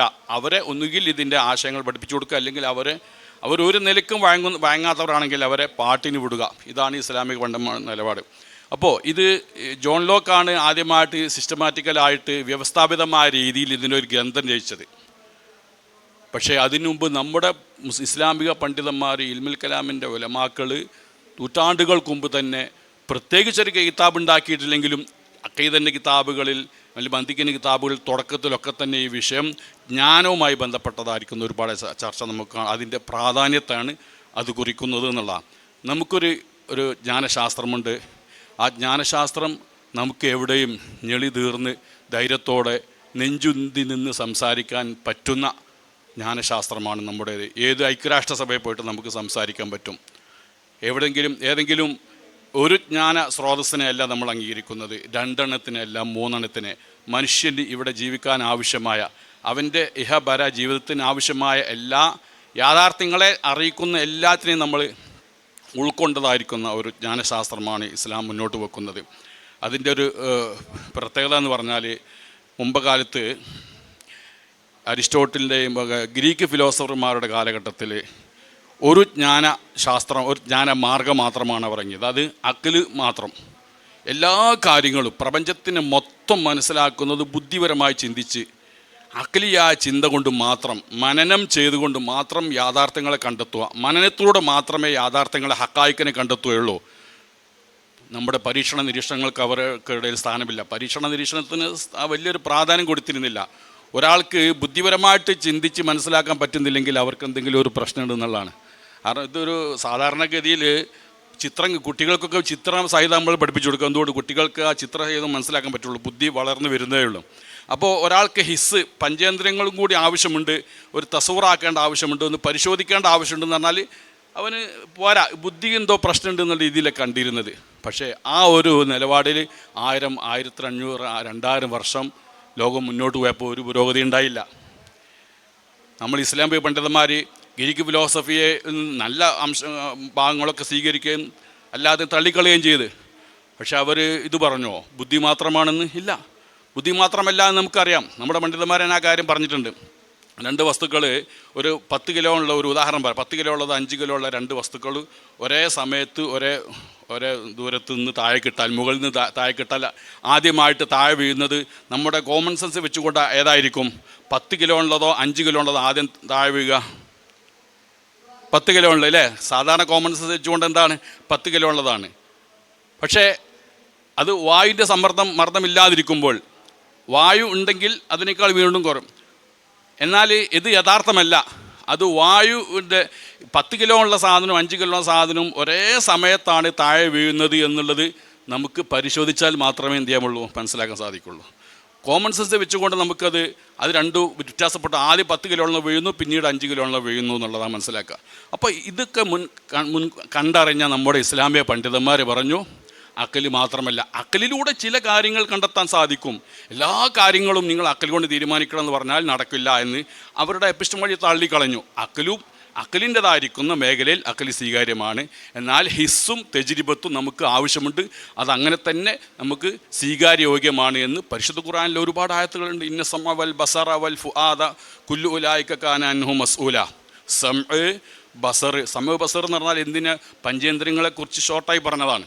സമൂ ബസർ, ഫുആദ് എന്ന് പറഞ്ഞാൽ കൽബാണെന്നും അക്കലാണെന്നും 2 തഫ്സീറുണ്ട്. അതായത് അക്കലും അതുപോലെ തന്നെ ബസർ. എന്നുള്ളതിൽ ഏതും പെടും? ഖബർ സാധിക്കപ്പെടും. നമ്മൾ ഖബറുകൾ കേൾക്കുന്നതൊക്കെ കേൾവിയിലൂടെയാണല്ലോ. അപ്പോൾ എന്നുള്ളതും അക്കലും കൂടിയതാണ് എന്തെന്ന് പറഞ്ഞാൽ തെജ്രിബത്ത് എന്ന് പറയുന്നത്. മുലാഹദത്ത് ആ ഏതിൽ പെടുന്നതാണ്? നമ്മുടെ ബസറിൽ പെടുന്നതാണ്. അപ്പം എല്ലാം ഹിസ്, തെജ്രിബത്ത്, അതായത് പിന്നെ ഗവേഷണ നിരീക്ഷണങ്ങൾക്ക് വിധേയമാകുന്നതായിരിക്കുന്ന സ്രോതസ്സും അതുപോലെ ബുദ്ധിയും ഖബർ സാധിക്കും എല്ലാം തന്നെ ഇസ്ലാമിക വീക്ഷണത്തിൽ ഇത് 3ഉം സ്വീകാര്യോഗ്യമാണ് എന്നുള്ളത് തന്നെയാണ് ഇവിടെ പറഞ്ഞിട്ടുള്ളത്. അപ്പോൾ നമ്മൾ ദർസ് വിദ്യാർത്ഥികളായത് കൊണ്ട് നിങ്ങൾക്ക് മനസ്സിലാക്കാൻ സാധിക്കും. നമ്മുടെ കിതാബിലൊക്കെ പറയുന്ന, ഫലക്കിൻ്റെ കിതാബിലൊക്കെ പറയുന്നുണ്ട് എത്ര ഗോളശാസ്ത്രം, തശ്രീൽ അഫ്ലാക്കിലൊക്കെ പറയുന്നുണ്ട് ഒരുപാട് ദായറകൾ കാണാം അല്ലേ? ദായറകൾ എന്ന് പറഞ്ഞാൽ ഒരു പഴയ ടോളമിയുടെ സിദ്ധാന്തം അനുസരിച്ചുകൊണ്ട് ഭൂമിയാണ് കേന്ദ്രം, മറ്റുള്ളത് ഭൂമി ചുറ്റി തിരിയുന്നതെന്നാണ്. പക്ഷേ എന്താണ്, ചില ഗ്രഹങ്ങളൊക്കെ അതിന് ഒരു ക്രമരഹിതമായ ചലനങ്ങൾ, ചില ഗ്രഹങ്ങൾ എല്ലാ ഗ്രഹങ്ങളും പടിഞ്ഞാറ് നിന്ന് എങ്ങോട്ട് സഞ്ചരിക്കുന്നുണ്ട്? കിഴക്കോട്ടാണ് സഞ്ചരിക്കുന്നത്. സാധാരണ നമ്മൾ ദൈനംദിനം കാണുന്നത് കിഴക്ക് നിന്ന് എങ്ങോട്ട് പോകുന്നു? പടിഞ്ഞാറോട്ട് പോകുന്നതാണ്. അത് ഫലക്കൽ അത്ലസ് എന്ന് പറയുക, വേറെ ഒരു എല്ലത്തിന് മുകളിൽ ഒരു ഫലക്കുണ്ട്, അതാണ് എല്ലത്തേയും തിരിച്ച് പിടിക്കുന്നതൊക്കെ വിശ്വാസമായിരുന്നുണ്ടായിരുന്നു. പക്ഷേ ഇന്ന് നമുക്കറിയാം അതിൻ്റെ ആവശ്യമില്ല. ഭൂമി കറങ്ങുന്നത് കൊണ്ട് എന്ത് സംഭവിക്കാൻ നമുക്ക് എന്ത് തോന്നുകയാണ്? യഥാർത്ഥത്തിൽ മറ്റുള്ളതെല്ലാം കിഴക്കുന്ന് പടിഞ്ഞാറോട് സഞ്ചരിക്കുന്നതെന്ന്. പക്ഷേ ഒരു കാര്യം മനസ്സിലാക്കേണ്ടതുണ്ട്, ഈ ഒരു എപ്പിസ്റ്റമോളജി നമ്മുടെ ഉലമാക്കൾ മുൻപോട്ട് വെക്കുന്നതോടുകൂടി തന്നെ അതുവരെ ഉണ്ടായിരുന്ന ഇതിനെല്ലാം അവർ തള്ളിക്കളഞ്ഞിട്ട് ഒരുപാട് വിഷയങ്ങൾ. ഞാനിപ്പോൾ അടുത്താണ് ബഹുമാനപ്പെട്ട സൈഫുദ്ദീൻ ആമിദി റഹ്മത്തുള്ളാഹി അലൈഹിയുടെ അബ്കാറുൽ അഫ്കാർ എന്ന കിതാബിൽ ഞാൻ ഈ ഗോളശാസ്ത്രവുമായി ബന്ധപ്പെട്ടുകൊണ്ടുള്ള ഒരു ചർച്ച ശ്രദ്ധിച്ചത്. അതേ ചർച്ച എവിടെയുമുണ്ട്. മവാഖിഫിൽ അലുദ്ദീൻ ഈജിയും പറയുന്നുണ്ട്. എന്താണ് ഇന്ന് കോപ്പർനിക്കസ് മുമ്പോട്ട് വെച്ച കോപ്പർനിക്കസ് ആണ് പറയാൻ ധൈര്യം കാണിച്ചത് സൂര്യനാണ് ഏറ്റവും പ്രപഞ്ചത്തിൻ്റെ, അല്ലെങ്കിൽ ഏറ്റവും ചുരുങ്ങിയത് സൗരയൂഥത്തിൻ്റെ കേന്ദ്രം എന്നത് സൂര്യനാണ്, ഭൂമിയല്ല എന്ന് പറഞ്ഞത്. എന്നാൽ ഇതേ കാര്യങ്ങൾ അന്ന് ടോളമിയും അരിസ്റ്റോട്ടലിൻ്റെ, അതായത് ബുദ്ധി മാത്രം മനന രീതിയിലൂടെ കാര്യങ്ങൾ കണ്ടെത്തുന്ന രീതി അവലംബിച്ചുകൊണ്ട് സ്ഥാപിച്ചെടുത്ത ജിയോസെൻട്രിക് വാദത്തെ ശക്തമായിട്ട് എതിർത്തുകൊണ്ട് അവർ മുന്നോട്ട് വെക്കുന്ന എല്ലാ വാദങ്ങളെയും എതിർത്തുകൊണ്ടാണ് സൈഫുദ്ദീൻ ആമിദ് റഹ്മത്തുള്ളാഹി അലൈഹി തുടങ്ങിയ നമ്മുടെ ഉലമാക്കൾ. അത്ഭുതം തന്നെ. നമ്മളൊക്കെ മനസ്സിലാക്കിയിട്ട് ആരാണ്? കോപ്പർനിക്കസാണ് സംഭവം ശരി. പക്ഷേ അതിലേക്ക് ധൈര്യമായി സൂര്യനാണ് സെൻറ്ററിൽ ഉള്ളത് എന്ന് വ്യക്തമായി പറഞ്ഞില്ലെങ്കിലും ജിയോസെൻട്രിക്കിന് വേണ്ടി വാദിച്ച മുഴുവൻ കാര്യങ്ങൾ റദ്ദ് ചെയ്തുകൊണ്ട് നമ്മുടെ ഉലമാക്കൾ കിതാബിൽ പറഞ്ഞിട്ടുണ്ട്. അതെന്തുകൊണ്ട്? ഇത്തരത്തിലുള്ള ഒരു ജ്ഞാനശാസ്ത്ര രീതി അവർ എടുത്തതുകൊണ്ടാണ്. അവരാരും അവരുടെ കൂടെ എല്ലാം ബുദ്ധി കൊണ്ട് തീരുമാനിക്കാമെന്ന് പറഞ്ഞില്ല. അതുപോലെ തന്നെ എല്ലാം പഞ്ചേന്ദ്രിയങ്ങളെ കൊണ്ട് തീരുമാനിക്കാമെന്ന് പറഞ്ഞിട്ടില്ല. പഞ്ചേന്ദ്രിയങ്ങൾ, ഇന്ദ്രിയങ്ങൾ എന്ന് പറഞ്ഞാൽ തന്നെ 5 ഇന്ദ്രിയങ്ങളാണല്ലോ. പഞ്ചാബ് എന്ന് പറഞ്ഞാൽ 5 നദികളുള്ളതാണ്. അപ്പോൾ പഞ്ചേന്ദ്രിയങ്ങൾ എന്ന് പറഞ്ഞാൽ 5 ഇന്ദ്രിയങ്ങളാണോ അല്ലേ എന്നുള്ളത് ഇപ്പോൾ ഒരുപാട് 10 20 ഒക്കെ പറയുന്നുണ്ട് ശാസ്ത്രം. എന്തോ ആവട്ടെ, നമുക്കിത്രയേ ഉള്ളൂ. 5 ആയാലും വേണ്ടില്ല, 10 ആയാലും വേണ്ടില്ല. ശരിയായ രീതിയിൽ, സുതാര്യമായ രീതിയിൽ നമുക്ക് വിജ്ഞാനം കൈമാറാൻ പറ്റുന്ന സ്രോതസ്സ്, യാഥാർത്ഥ്യത്തെ വ്യക്തമായ രീതിയിൽ നമുക്ക് കാണിച്ചു തരുന്ന ഏത് സ്രോതസ്സിനെയും നമ്മൾ സ്രോതസ്സായി പരിഗണിക്കും. അതിപ്പോൾ നമുക്ക് കണ്ടെത്തുന്നത് സുതാര്യമായ രീതിയിലായിരിക്കണം. സുതാര്യമായ രീതി വെച്ചാൽ ഞാനൊരു സംഗതി കാണുന്നുണ്ടെങ്കിൽ, നോക്കിയിട്ട് കാണുന്നുണ്ടെങ്കിൽ നിങ്ങൾക്കും കൂടി അത് നോക്കിയാൽ കാണണം. അപ്പോഴെന്താവുള്ളൂ? സ്രോതസ്സ് എന്ന് പറയാൻ പറ്റുള്ളൂ. ഞാൻ മാത്രമേ കാണുന്നുള്ളൂ, നിങ്ങൾക്ക് കാണാൻ പറ്റില്ല എന്ന് പറഞ്ഞാൽ അതെന്താവില്ല? അത് അറിവാവില്ല. നമ്മുടെ എപ്പിസ്റ്റമോളജിയുടെ ഒരു പ്രധാന ഗുണം എന്തെന്ന് പറഞ്ഞാൽ അതിൻ്റെ സ്രോതസ്സുകൾ, ജ്ഞാനസ്രോതസ്സുകൾ എല്ലാം സുതാര്യമാണ്. ഞാൻ കേൾക്കുന്ന വഴിയിലൂടെ നിങ്ങൾക്കും കേൾക്കാം. ഞാൻ കാണുന്ന രീതിയിലൂടെ നിങ്ങൾക്കും കാണാം. ഞാൻ തൊടുമ്പോൾ മനസ്സിലാക്കുന്നത് നിങ്ങൾക്കും തൊട്ടാൽ മനസ്സിലാക്കും. ഇങ്ങനെ നമ്മുടെ പഞ്ചേന്ദ്രിയങ്ങളുടെ ഒരു പ്രത്യേകത, അത് എല്ലാവർക്കും ഒരുപോലെ തന്നെ ഞാൻ കാണുന്ന നീല തന്നെ ആയിരിക്കും നിങ്ങൾ കാണുന്നത് എന്നാണ്. കാരണം നമ്മളെല്ലാവരും ഓരോ സ്പീഷീസ് ആയതുകൊണ്ട് തന്നെ എല്ലാവരും ഒരേ നീല തന്നെയാണ്. മറ്റു ചില മൃഗങ്ങൾക്ക് എന്തായിരിക്കാം, നമ്മൾ കാണുന്ന ചുവപ്പ് അവർക്ക് ചുവപ്പായിക്കോണമെന്നില്ല, കളറായിക്കോണം, വ്യത്യാസപ്പെട്ടുണ്ട്. എന്നിരുന്നാലും അസ്ബാബുൽ ഇൽമി ലിൽ ഖൽഖി എന്ന് പറഞ്ഞിടത്ത് മനുഷ്യനെ പെടുത്തിയിട്ടുണ്ട്. പിന്നെ ഏതൊക്കെയാണുള്ളത്? ജിന്നുകൾ, മലക്കുകൾ. എന്താവട്ടെ, നമ്മളെ കാര്യം പറയാം. നമുക്കെല്ലാവർക്കും അസ്ബാബുൽ ഇൽമ് ഒരുപോലെ തന്നെയാണ്, 3 എണ്ണമാണ്. അത് നിഷേധിക്കുന്നവർക്ക് നമ്മുടെ ഇടയിൽ യാതൊരു സ്ഥാനവുമില്ല. എന്നിട്ട് പറഞ്ഞിട്ട് ഇസ്ലാമിക ഫിലോസഫി മുന്നോട്ട് വെക്കുന്ന ഒരു കാര്യം എന്തെന്ന് വെച്ചാൽ അതിനൊരു സീഗയുണ്ട്. ആ സീഗ എന്താണ്? ഇൻകുന്തൻ ആക്കിലൻ ഫസിഹ വൈൻകുന്ത മുദ്ദയൻ ഫദ്ദലീൽ. ഇനി ഒരു സംഗതി നക്കലി ചെയ്യുകയാണെങ്കിൽ, ഒരു സംഗതി കഴിഞ്ഞുപോയ, നമ്മുടെ പഞ്ചേന്ദ്രിയങ്ങൾക്ക് വഴങ്ങാത്ത ഏതോ കാലം കഴിഞ്ഞുപോയ സംഭവ വികാസങ്ങളാണ്, അല്ലെങ്കിൽ നമ്മുടെ ബുദ്ധി കൊണ്ട് ചിന്തിച്ച് കണ്ടെത്താൻ പറ്റാത്തൊരു വിഷയങ്ങളാണ് എങ്കിൽ അത് നമുക്ക് ഉദ്ധരിക്കാനേ സാധിക്കുകയുള്ളൂ. അപ്പോൾ നീൽ ആംസ്ട്രോങ്ങും തൻ്റെ സുഹൃത്തുക്കളുടെ 3 പേര് എവിടെ പോയി? ചന്ദ്രനിൽ പോയി എന്നുള്ള വിവരം നമുക്ക് ചരിത്രമാണ്. അത് നമുക്ക് ഉദ്ധരിക്കാൻ സംഭവം എന്ന് പറഞ്ഞാൽ അത് ഒരിക്കലേ നടക്കുകയുള്ളൂ. അപ്പോൾ ഇവിടെ പറഞ്ഞാൽ റിപ്പീറ്റ് ചെയ്യാൻ സാധിക്കില്ല. അപ്പോൾ അതിന് തെളിവ് എന്താണെന്ന് വെച്ചാൽ അത് ഉണ്ട് എന്നുള്ളതിന് നമ്മൾ സ്വീകാര്യമായ മാർഗം എന്ന് വെച്ചാൽ അതിന് തെളിവ് കൊടുക്കാനേ സാധിക്കുകയുള്ളൂ. ആ കാര്യം ആവർത്തിക്കാൻ കഴിയുമോ? അപ്പോൾ അതിന് തെളിവ് കൊടുക്കുക. അപ്പോൾ എന്താ പറയുന്നത്? ചന്ദ്രനിൽ പോയിട്ടുള്ളതിന് തെളിവ് എന്താണ്? അവിടെ നിന്ന് കൊണ്ടുവന്ന കുറേ കല്ലുകളുണ്ട്, ചന്ദ്രൻ കൊണ്ടുവന്ന ചന്ദ്രശിലകളുണ്ട്. അത് കാണിച്ചു കൊടുത്തിട്ട് പരിശോധിച്ച് നോക്കാം, ഇത് ഭൂമിയിലെ ശിലയാണോ അല്ലെങ്കിൽ ചന്ദ്രനിലെ ശിലയാണോ പരിശോധിച്ച് നോക്കിയിട്ട് ഇത് എവിടെ നിന്ന് വന്നാണ്, ചന്ദ്രനിൽ നിന്ന് വന്നാണ് നിങ്ങൾക്ക് ഉറപ്പ് വരുത്താം. അതുപോലെ നമ്മുടേതും ഇപ്പോൾ വഹീനെ കുറിച്ച് പറയുമ്പോൾ ഖബർ സാദിഖ് എന്ന് പറഞ്ഞ ഹിസ് എന്ന് പറഞ്ഞു, അഖൽ എന്ന് പറഞ്ഞു. ഖബർ സാദിഖ് എന്നുള്ളതിൽ നമ്മുടെ ഉലമാക്കൾ ബോധപൂർവം വഹി എന്ന് പറയാതിരുന്നത് എന്തുകൊണ്ടാണ്? വഹിയല്ലേ മുസ്ലിമുകളുടെ പ്രമാണം, വഹിയല്ലേ മുസ്ലിമുകളുടെ ജ്ഞാനസ്രോതസ്. വഹി എന്ന് പറഞ്ഞാൽ ഒരാളുടെ വ്യക്തിനിഷ്ഠമായ അറിവല്ലേ. അത് എനിക്ക് കിട്ടിയിട്ടുണ്ടെന്നുള്ളത് നിങ്ങൾക്ക് തന്നെ വിശ്വാസം വരും. നമ്മുടെ രീതി അനുസരിച്ചുകൊണ്ട് നമ്മളിവിടെ പറഞ്ഞു വെച്ചത് എന്താണ്? അത് സുതാര്യമായി നമ്മുടെ അറിവ് സ്രോതസ്സുകൾ തന്നെ സുതാര്യമായിരിക്കും. ഒരാൾക്ക് എനിക്ക് മനസ്സിലാവുന്നു, നിങ്ങൾക്കും അതേ രീതിയിൽ മനസ്സിലാക്കാം. അത് അസ്ബാബ് എന്ന് പറയാൻ കാരണം, സബബ് എന്ന് പറയുമ്പോൾ മുത്തരിതായിരിക്കണം, മുന്നക്കിസായിരിക്കണം. ഇതുണ്ടാകുമ്പോഴൊക്കെ അത് ഉണ്ടാവണം, അതുണ്ടാകുമ്പോഴൊക്കെ ഇതും ഉണ്ടാവണം. അപ്പോൾ അതെല്ലാവർക്കും ബാധകമാണ്. അല്ലാതെ പ്രത്യേകിച്ച് അപ്പോൾ വഹി അതിൽ പെടുന്നില്ല, കശ്ഫ് പെടുന്നില്ല, മനാമ് പെടുന്നില്ല തുടങ്ങിയ ഇൽഹാമുകളൊന്നും അതിൽ പെടാത്തതുകൊണ്ട് അതും സുതാര്യമല്ല എന്നുള്ളത് കൊണ്ടാണ് അതിൽ പെടാതിരുന്നത്. പിന്നെ വഹി എങ്ങനെ നമുക്ക് ഒഴിവാക്കാൻ പറ്റുമോ? നമുക്ക് വഹിയല്ലേ. അതാണ് ഖബർ സാദിഖ്. നമ്മൾ എന്താ പറയുന്നു, ആ ഖബർ സാദിഖ് 2 കിസ്മാണ്. ഒന്ന് മുത്തവാത്തിറ ഖബറാണ്, മറ്റൊന്ന് ഖബർ റസൂലിൽ മുഅയ്യദ് ബിൽ മുഅ്ജിസ. മുഅ്ജിസത്ത് കൊണ്ട് സത്യസന്ധനാണെന്ന് സ്ഥാപിക്കപ്പെട്ട പ്രവാചകൻ്റെ വാക്കും. അപ്പോൾ മുഅ്ജിസത്ത് കൊണ്ട് സാദിഖാണ് എന്ന് സ്ഥിരപ്പെട്ട് കഴിഞ്ഞു, സത്യസന്ധനാണെന്ന് സ്ഥിരപ്പെട്ട് കഴിഞ്ഞ ഒരു വ്യക്തി ഒരു സംഗതി പറഞ്ഞാൽ അത് നമുക്ക് വിശ്വസിക്കണം. കാരണം എന്തുകൊണ്ട്? അദ്ദേഹം സത്യസന്ധനാണ്, ഇവിടെ ബോധ്യപ്പെട്ടിരിക്കുകയാണ്. ബോധ്യപ്പെട്ട സ്ഥിതിക്ക് അയാൾ ഇത് വഹിയാണെന്ന് പറഞ്ഞാൽ അത് നമ്മൾ വഹിയാണെന്ന് അംഗീകരിക്കുന്നു. ഇങ്ങനെയാണ് വഹി നമ്മുടെ ഏതിലേക്ക് കടന്നു വരുന്നത്? ജ്ഞാന സ്രോതസ്സിലേക്ക് കടന്നു വരുന്നത്. അപ്പോൾ അതിന് വഹി എന്നുള്ളത് ബോധപൂർവം ആ പ്രയോഗം ഒഴിവാക്കിയതാണ്. എന്തുകൊണ്ട്? നമ്മുടെ സുതാര്യത എന്നുള്ളത് എല്ലാവർക്കും. അപ്പോൾ ഖബർ സാദിഖ് എന്നുള്ളതിലൂടെ നമ്മൾ ഏതിലേക്ക് കൂടി കടന്നു വരുന്നുണ്ട്? വഹിയിലേക്കും കൂടി കടന്നു വരുന്നുണ്ട്. ഖബർ മുത്തവാത്തിർ എന്ന് പറയുമ്പോൾ വഹിയല്ലാത്ത മറ്റുള്ളതായിരിക്കുന്ന വിഷയങ്ങളോ അതെല്ലാം പെടുന്നുണ്ട്. അപ്പോൾ ചുരുക്കത്തിൽ നമ്മുടെ എപ്പിസ്റ്റമോളജി എന്ന് പറഞ്ഞാൽ ലോകത്ത് പല ആളുകളും, ഈ ഗ്രീക്ക് ഫിലോസഫർമാരാവട്ടെ, ശേഷം വന്ന യൂറോപ്യൻ ഫിലോസഫർമാരാകട്ടെ, ഒരു കൂട്ടർ വെറും ഹിസ് മാത്രമാണ്. ജോൺ ലോക്കിനെ പോലെ ആയിരിക്കുന്ന ആളുകളൊക്കെ തന്നെ നമ്മുടെ ഹവാസ് മാത്രമേ നമുക്ക് ഉറപ്പ് നൽകുകയുള്ളൂ, അല്ലാത്ത നമ്മുടെ ബുദ്ധി കൊണ്ട് നമുക്ക് അറിവ് ലഭിക്കില്ല, ഖബർ സാദിഖ് കൊണ്ട് അറിവ് ലഭിക്കില്ല, ഇൻഡ്യൂഷനെ കൊണ്ട് അറിവ് ലഭിക്കില്ല എന്നൊക്കെ പറയുന്നവരുണ്ട്. എന്നാൽ എല്ലാത്തിനും ഉൾക്കൊണ്ടുകൊണ്ടുള്ള ഒരു ജ്ഞാന സ്രോതസ്സാണ് നമ്മുടെ ഇസ്ലാമിക പണ്ഡിതന്മാർ മുന്നോട്ട് വെക്കുന്നത്. ഇൻഷാ അല്ലാഹ് നമ്മൾ ഫാരിസ് കൂട്ടിച്ചേർക്കും. നമുക്കിപ്പോൾ ഇസ്ലാം ബുദ്ധിപരമാണ് എന്നാണല്ലോ നമ്മുടെ വാദം. ചില ആൾക്കാരൊക്കെ അറിയാതെ അങ്ങനെ പറയലുണ്ട്, മതത്തിൽ യുക്തി നോക്കിയിട്ട് കാര്യമില്ല എന്നൊക്കെ. ഇസ്ലാം ബുദ്ധിപരമാണ് എന്നാൽ ചിലപ്പോൾ വീണ്ടും പറയും മതത്തിൽ യുക്തി നോക്കാൻ പാടില്ല എന്ന്. നമുക്ക് ആ സംശയം അവിടെ തീർത്തിട്ട് പോവാം. ആദ്യത്തേത് അക്കലാണ്, രണ്ടാമത്തേത് ഹിക്മത്താണ്. ഇസ്ലാം ബുദ്ധിപരമാണെന്ന് പറയുന്നതിൻ്റെ അർത്ഥം എന്താ? ഇസ്ലാം അക്കൽ കൊണ്ട് സ്ഥാപിതമാണ്. യുക്തി നോക്കാൻ പറ്റില്ല എന്ന് പറയുന്നത് എന്താ? അങ്ങനെ അക്കൽ കൊണ്ട് സ്ഥാപിതമായ ഒരു മതത്തിൻ്റെ നിയമത്തിൽ പിന്നെ നമ്മൾ ഹിക്മത്ത് അന്വേഷിച്ച് കണ്ടെത്തേണ്ട അനിവാര്യത ഇല്ല. അപ്പോൾ ഹിക്മത്തിന് നമുക്ക് ഇനി മുതൽ പൊരുൾ എന്നർത്ഥം കൊടുക്കാം. എന്നാൽ ആ വരി ഇങ്ങനെ ചുരുക്കാം: ബുദ്ധി കൊണ്ട് ബോധ്യമായ ഉറവിടത്തിൽ നിന്നും ശരിയായി കൈമാറ്റം ചെയ്യപ്പെട്ട അറിവുകളെ പൊരുൾ അന്വേഷിക്കാതെ അംഗീകരിക്കലാണ് ബുദ്ധിപരം. അങ്ങനെയാണെങ്കിൽ ഇസ്ലാമിനെ സ്ഥാപിക്കാൻ നമുക്ക് 2 കാര്യങ്ങൾ അനിവാര്യമായിട്ട് വേണം. അള്ളാഹുവിൻ്റെ വുജൂദ് സ്ഥാപിക്കണം, നബി സല്ലല്ലാഹു അലൈഹി വസല്ലമയുടെ റിസാലത്തും സ്ഥാപിക്കണം, വേണമല്ലോ. അള്ളാഹുവിൻ്റെ വുജൂദ് എന്തുകൊണ്ട് മാത്രമേ സ്ഥാപിക്കാൻ പറ്റൂ? അക്കൽ കൊണ്ട് മാത്രമേ സ്ഥാപിക്കാൻ പറ്റൂ. ചില ആൾക്കാർ പറയും അള്ളാഹ് ഉണ്ട്, അതെവിടെ ഉണ്ട്? ഖുർആനിലുണ്ടല്ലോ. ഓക്കെ, അപ്പോൾ ഖുർആൻ അള്ളാഹിൻ്റെ അടുത്ത് അതുകൊണ്ടല്ലോ, ഖുർആനിൽ തന്നെ ഉണ്ടല്ലോ. അത് പറ്റൂല. വീട് എവിടെയാണ്? പോസ്റ്റ് ഓഫീസിൻ്റെ അപ്പുറത്ത്. പോസ്റ്റ് ഓഫീസ് എവിടെയാണ്? വീടിൻ്റെ അപ്പുറത്ത്. അപ്പോൾ രണ്ടും കിട്ടുമല്ലോ. ആദ്യം എന്തെങ്കിലും ഒന്ന് സ്ഥാപിക്കണം. പോസ്റ്റ് ഓഫീസ് റെയിൽവേ സ്റ്റേഷനിൽ നിന്ന് ഇറങ്ങിയിട്ട് ഇടത്തോട്ട് പോയാൽ 100 മീറ്റർ കഴിഞ്ഞാൽ കാണുന്നതാണ്. ഓക്കെ, വീട് അതിൻ്റെ തൊട്ടപ്പുറത്ത്. അപ്പോൾ രണ്ടും കിട്ടും.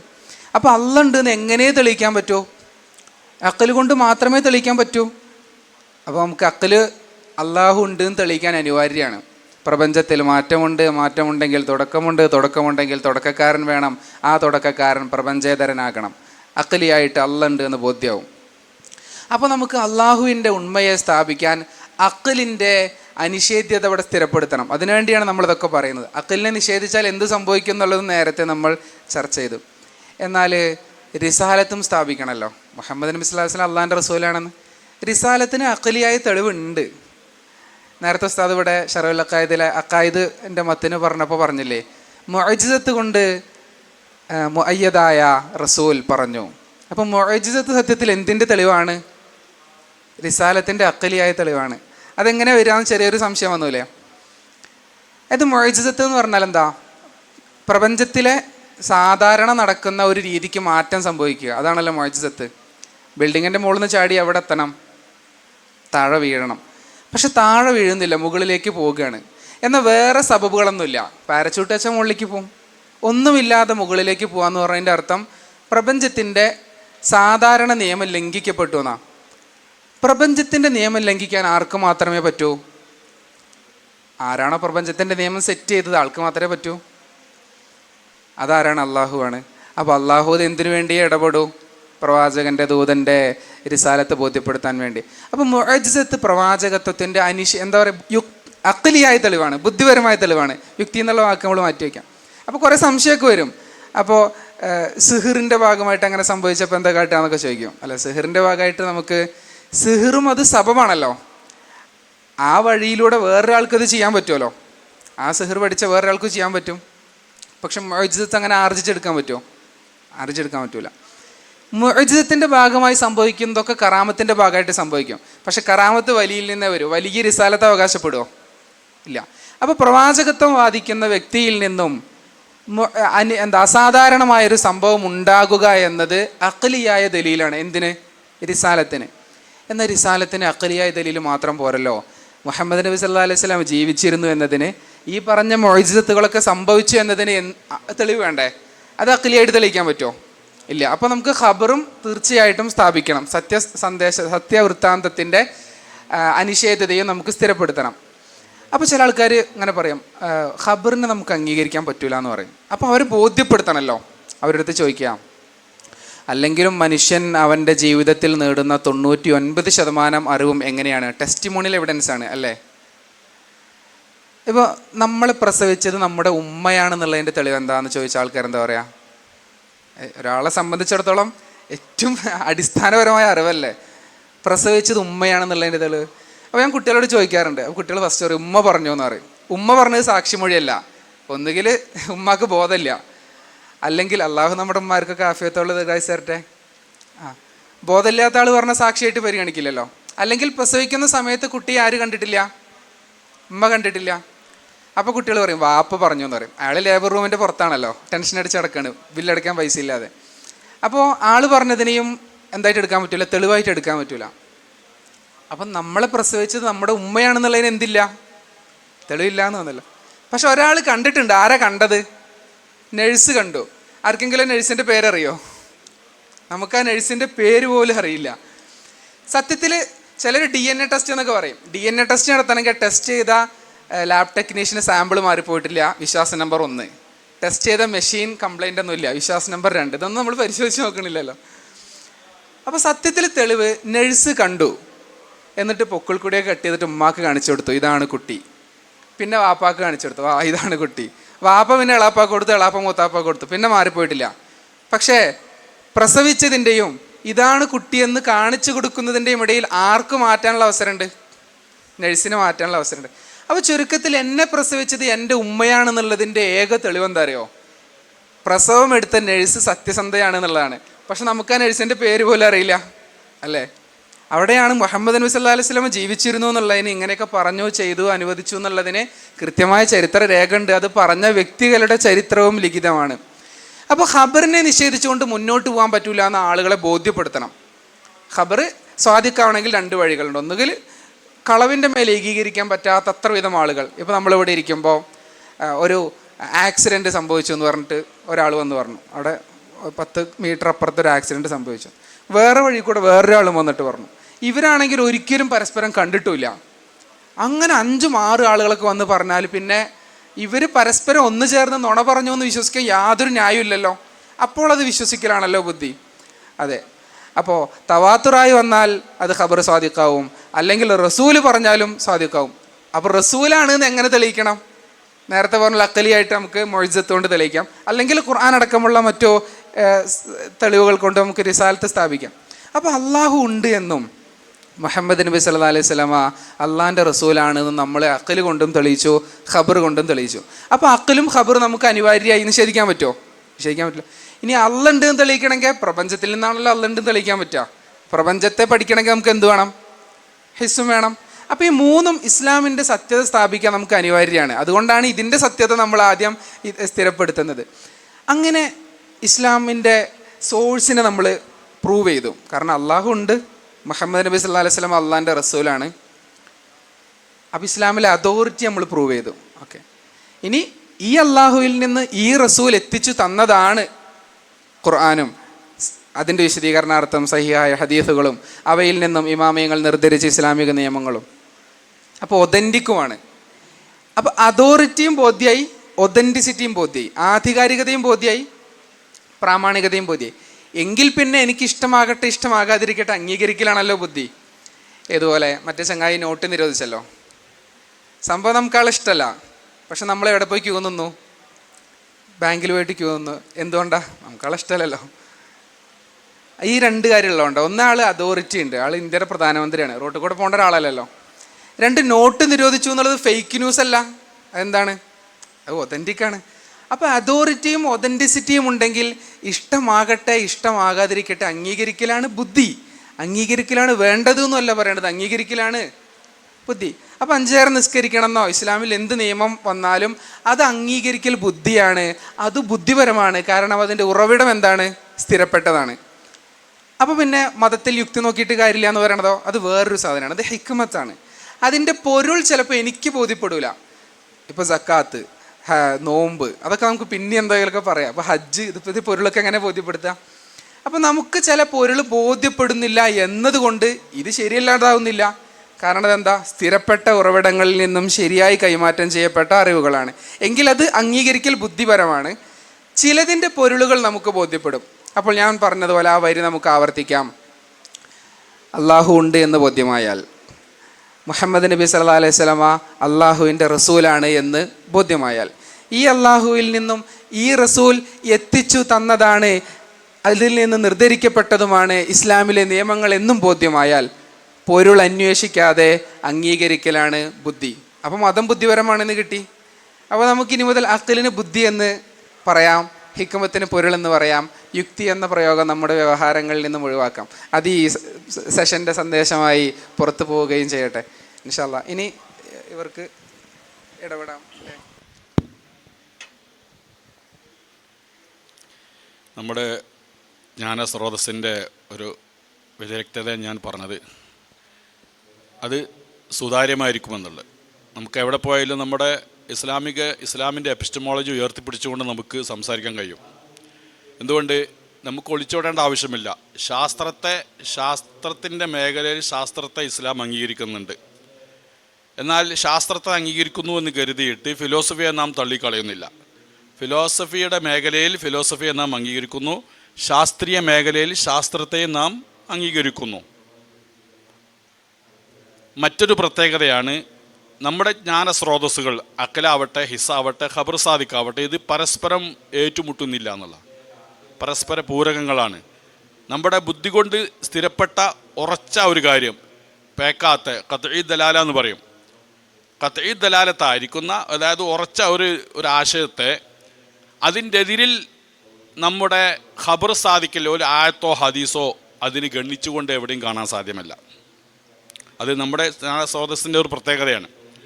മറ്റ് മതങ്ങളിലൊക്കെ നമുക്ക് ചിന്തിച്ചാൽ അറിയാം, അവർ പറഞ്ഞ് നിങ്ങൾ കണ്ണടച്ച് നിങ്ങൾ ഇതിലേക്ക് മറ്റുള്ള വൈരുദ്ധ്യങ്ങളോ കാര്യങ്ങളോ ഒന്നും ശ്രദ്ധിക്കേണ്ടതില്ല, കണ്ണടച്ച് വിശ്വസിക്കാനാണ് പറയുന്നത്. കണ്ണടച്ച് വിശ്വസിക്കാൻ പറയുന്നത് എന്തുകൊണ്ട്? കണ്ണടച്ച് വിശ്വസിക്കാതെ പല വൈരുദ്ധ്യം തോന്നും. അത് ശ്രദ്ധിക്കേണ്ട. നിങ്ങൾ വിശ്വാസം അത് ബുദ്ധിയുമായിട്ട് യുക്തിയുമായിട്ട് ബന്ധമല്ല, വിശ്വാസം വേറെ ഒന്നും. നമ്മുടെ പണ്ഡിതന്മാർ മുന്നോട്ട് വെക്കുന്നത് നമ്മുടെ വിശ്വാസം തന്നെ യുക്തിപരമായിരിക്കണം എന്നുള്ളതാണ്. സ്വന്തം തെളിവുകൾ ബോധ്യപ്പെട്ടുകൊണ്ടുള്ള ഈമാനായിരിക്കണം. സ്വന്തം ബോധ്യപ്പെട്ടുകൊണ്ടുള്ള ഈമാൻ, മുഖല്ലിദിൻ്റെ ഈമാൻ. ഒരാൾ പറഞ്ഞു, എൻ്റെ ഉസ്താദ് പറഞ്ഞു, പള്ളിയിലെ കാദിയാർ പറഞ്ഞിട്ട് അള്ളാഹ് ഉണ്ട് എന്ന്, അല്ലെ റസൂലാന്ന് കാദിയാർ വാത് പറഞ്ഞിട്ട് ഞാൻ വിശ്വസിച്ചു എന്ന് പറയാൻ പറ്റും. നമ്മുടെ ഈമാൻ ശരിയാവുമല്ലോ എന്നുള്ള പണ്ഡിതന്മാരുടെ അഭിപ്രായ വ്യത്യാസമുണ്ട്. മുഖല്ലിദിൻ്റെ ഈമാൻ ശരിയാകുമോ ഇല്ല എന്നുള്ളത് തെർദീദാന്ന് വെച്ചാൽ സംശയമാണ്. നമ്മുടെ മക്കൾ ബലപ്പെട്ട അഭിപ്രായം മുഖല്ലിദിൻ്റെ ശരിയാവും, പക്ഷേ അവൻ കുറ്റക്കാരനാവും. എന്തുകൊണ്ട്? അവൻ്റെ വിശ്വാസം, അവൻ തെളിവ് സഹിതം ഓനക്ക് ബോധ്യപ്പെടുന്ന രീതിയിൽ തെളിവുകൾ ഇഷ്ടമാതിരിയുണ്ട്. തെളിവുകൾ കണ്ടെത്തി അവൻ സ്വന്തം വിശ്വാസം എന്തായിരിക്കണം? യുക്തിയിൽ അല്ലെങ്കിൽ ബുദ്ധിയിൽ അധിഷ്ഠിതമായിരിക്കണം. ഒരാൾ സംശയിപ്പിച്ചാൽ ഇളകുന്നതാവരുത്. അപ്പോൾ നമ്മുടെ വിശ്വാസം എന്ന് പറയുന്നത് അക്കലിൽ ഊന്നിന്നുകൊണ്ടാണ്. അതിനാൽ ഇൽമുൽ കലാം എന്ന് പറയുന്ന ശാഖ തന്നെ, ഇൽമുൽ കലാമിൽ എന്താ പറയുന്നത്? ഇസ്ബാത്തുൽ അഖായിദുൽ ഇസ്ലാമിയ ബിൽ അദില്ലത്തിൽ ഖത്ഇയ്യ, ഖണ്ഡിതമായ തെളിവുകളെ കൊണ്ട്, ബുദ്ധിപരമായ ഖണ്ഡിതമായ തെളിവുകളെ കൊണ്ട് ഇസ്ലാമിൻ്റെ വിശ്വാസത്തെ സ്ഥാപിക്കുക എന്നുള്ളതും വറദ്ദു ശുബ്ഹാത്തിൽ വാരിദത്തി അലൈഹ, അതിന്മേൽ വരുന്ന ഇങ്ങനെ ഉറച്ച വിശ്വാസത്തിൻ്റെ ഉറച്ചു കഴിഞ്ഞാൽ പിന്നെ അതിൽ വരുന്ന സംശയങ്ങൾ കൂടി മറുപടി കൊടുക്കാൻ പ്രാപ്തനാക്കുക എന്നുള്ളതാണ് ഇൽമുൽ കലാമിൻ്റെ ദൗത്യം തന്നെ. അപ്പോൾ നമ്മുടെ ഒരു സ്രോതസ്സിൻ്റെ എന്ന് വെച്ചാൽ ഒരു കാര്യം ബുദ്ധി കൊണ്ട് സ്ഥിരപ്പെട്ട ഒരു കാര്യത്തിനെതിരായിട്ട് ഏത് വരില്ല, ഖുർആനിലെ സുന്നത്തുൽ എതിരായിട്ട് ഒരു സംഗതി വരും. ബുദ്ധി കൊണ്ട് സ്ഥിരപ്പെടണം. ഊഹം പോരാ, നമ്മുടെ ധാരണകൾ പോരാ, മികച്ച ധാരണകൾ പോരാ, ഉറപ്പായിരിക്കണം. അതുപോലെ ഖുർആനിലും ഹദീസിലും ഒരു കാര്യം സ്ഥിരപ്പെട്ട് ഖത്ഈ ദലാലത്തായിട്ട് വന്നു കഴിഞ്ഞാൽ അതിൻ്റെ എതിരിൽ എവിടെയും കാണില്ല, ബുദ്ധിയിലും കാണില്ല, തിരിച്ചു മറിച്ചും കാണില്ല. അതുപോലെ ഹവാസിലും കാണില്ല, ഹിസ്സിലും കാണില്ല. എന്നുവെച്ചാൽ നമ്മുടെ പഞ്ചേന്ദ്രിയങ്ങളെ കൊണ്ട് ഖുർആനിൽ സ്ഥിരപ്പെട്ട ഒരു കാര്യത്തിനെതിരായിട്ട് നമ്മളിപ്പോൾ കാണുന്നത് അതല്ലേ, അങ്ങനെ ഉണ്ടാവില്ല. നേർക്ക് നേരെ എല്ലാവരും, ഞാനും കാണുന്നുണ്ട്, നിങ്ങളും എല്ലാവരും കാണുന്നുണ്ട്. ഖുർആനിൽ പറഞ്ഞതിനെതിരെ സങ്കല്പിക്കുക, ഖുർആൻ പറഞ്ഞ ഒരു കാര്യത്തിനെതിരായിട്ട് നമ്മളെല്ലാവരും കാണുന്നുണ്ടെന്ന് പറയുകയാണെങ്കിൽ നമ്മൾ ആ ഖുർആൻ്റെ ആയത്ത് മനസ്സിലാക്കി കൊടുത്താണ് പ്രശ്നം. ഖുർആനല്ല പ്രശ്നം, നമ്മുടെ ഫഹ്മിനാണ് പ്രശ്നം. നാം ആ ഖുർആൻ എങ്ങനെ മനസ്സിലാക്കി എന്നുള്ളതിലാണ് നമ്മൾ അവിടെ തിരുത്തൽ വരുത്തേണ്ടത്. അതിൻ്റെ രീതിശാസ്ത്രം നമ്മൾ അവിടെ മനസ്സിലാക്കേണ്ടതുണ്ട്. അപ്പോൾ ഒന്നുകിൽ ശാസ്ത്രത്തിൻ്റെ മേഖലയിൽ, അതാ നേരത്തെ പറഞ്ഞത്, ഇൻകുന്ത നാക്കിലൻ ഫസിഹ വൈൻകുന്ത മുദ്ദഅയ്യൻ ഫദ്ദലീൽ.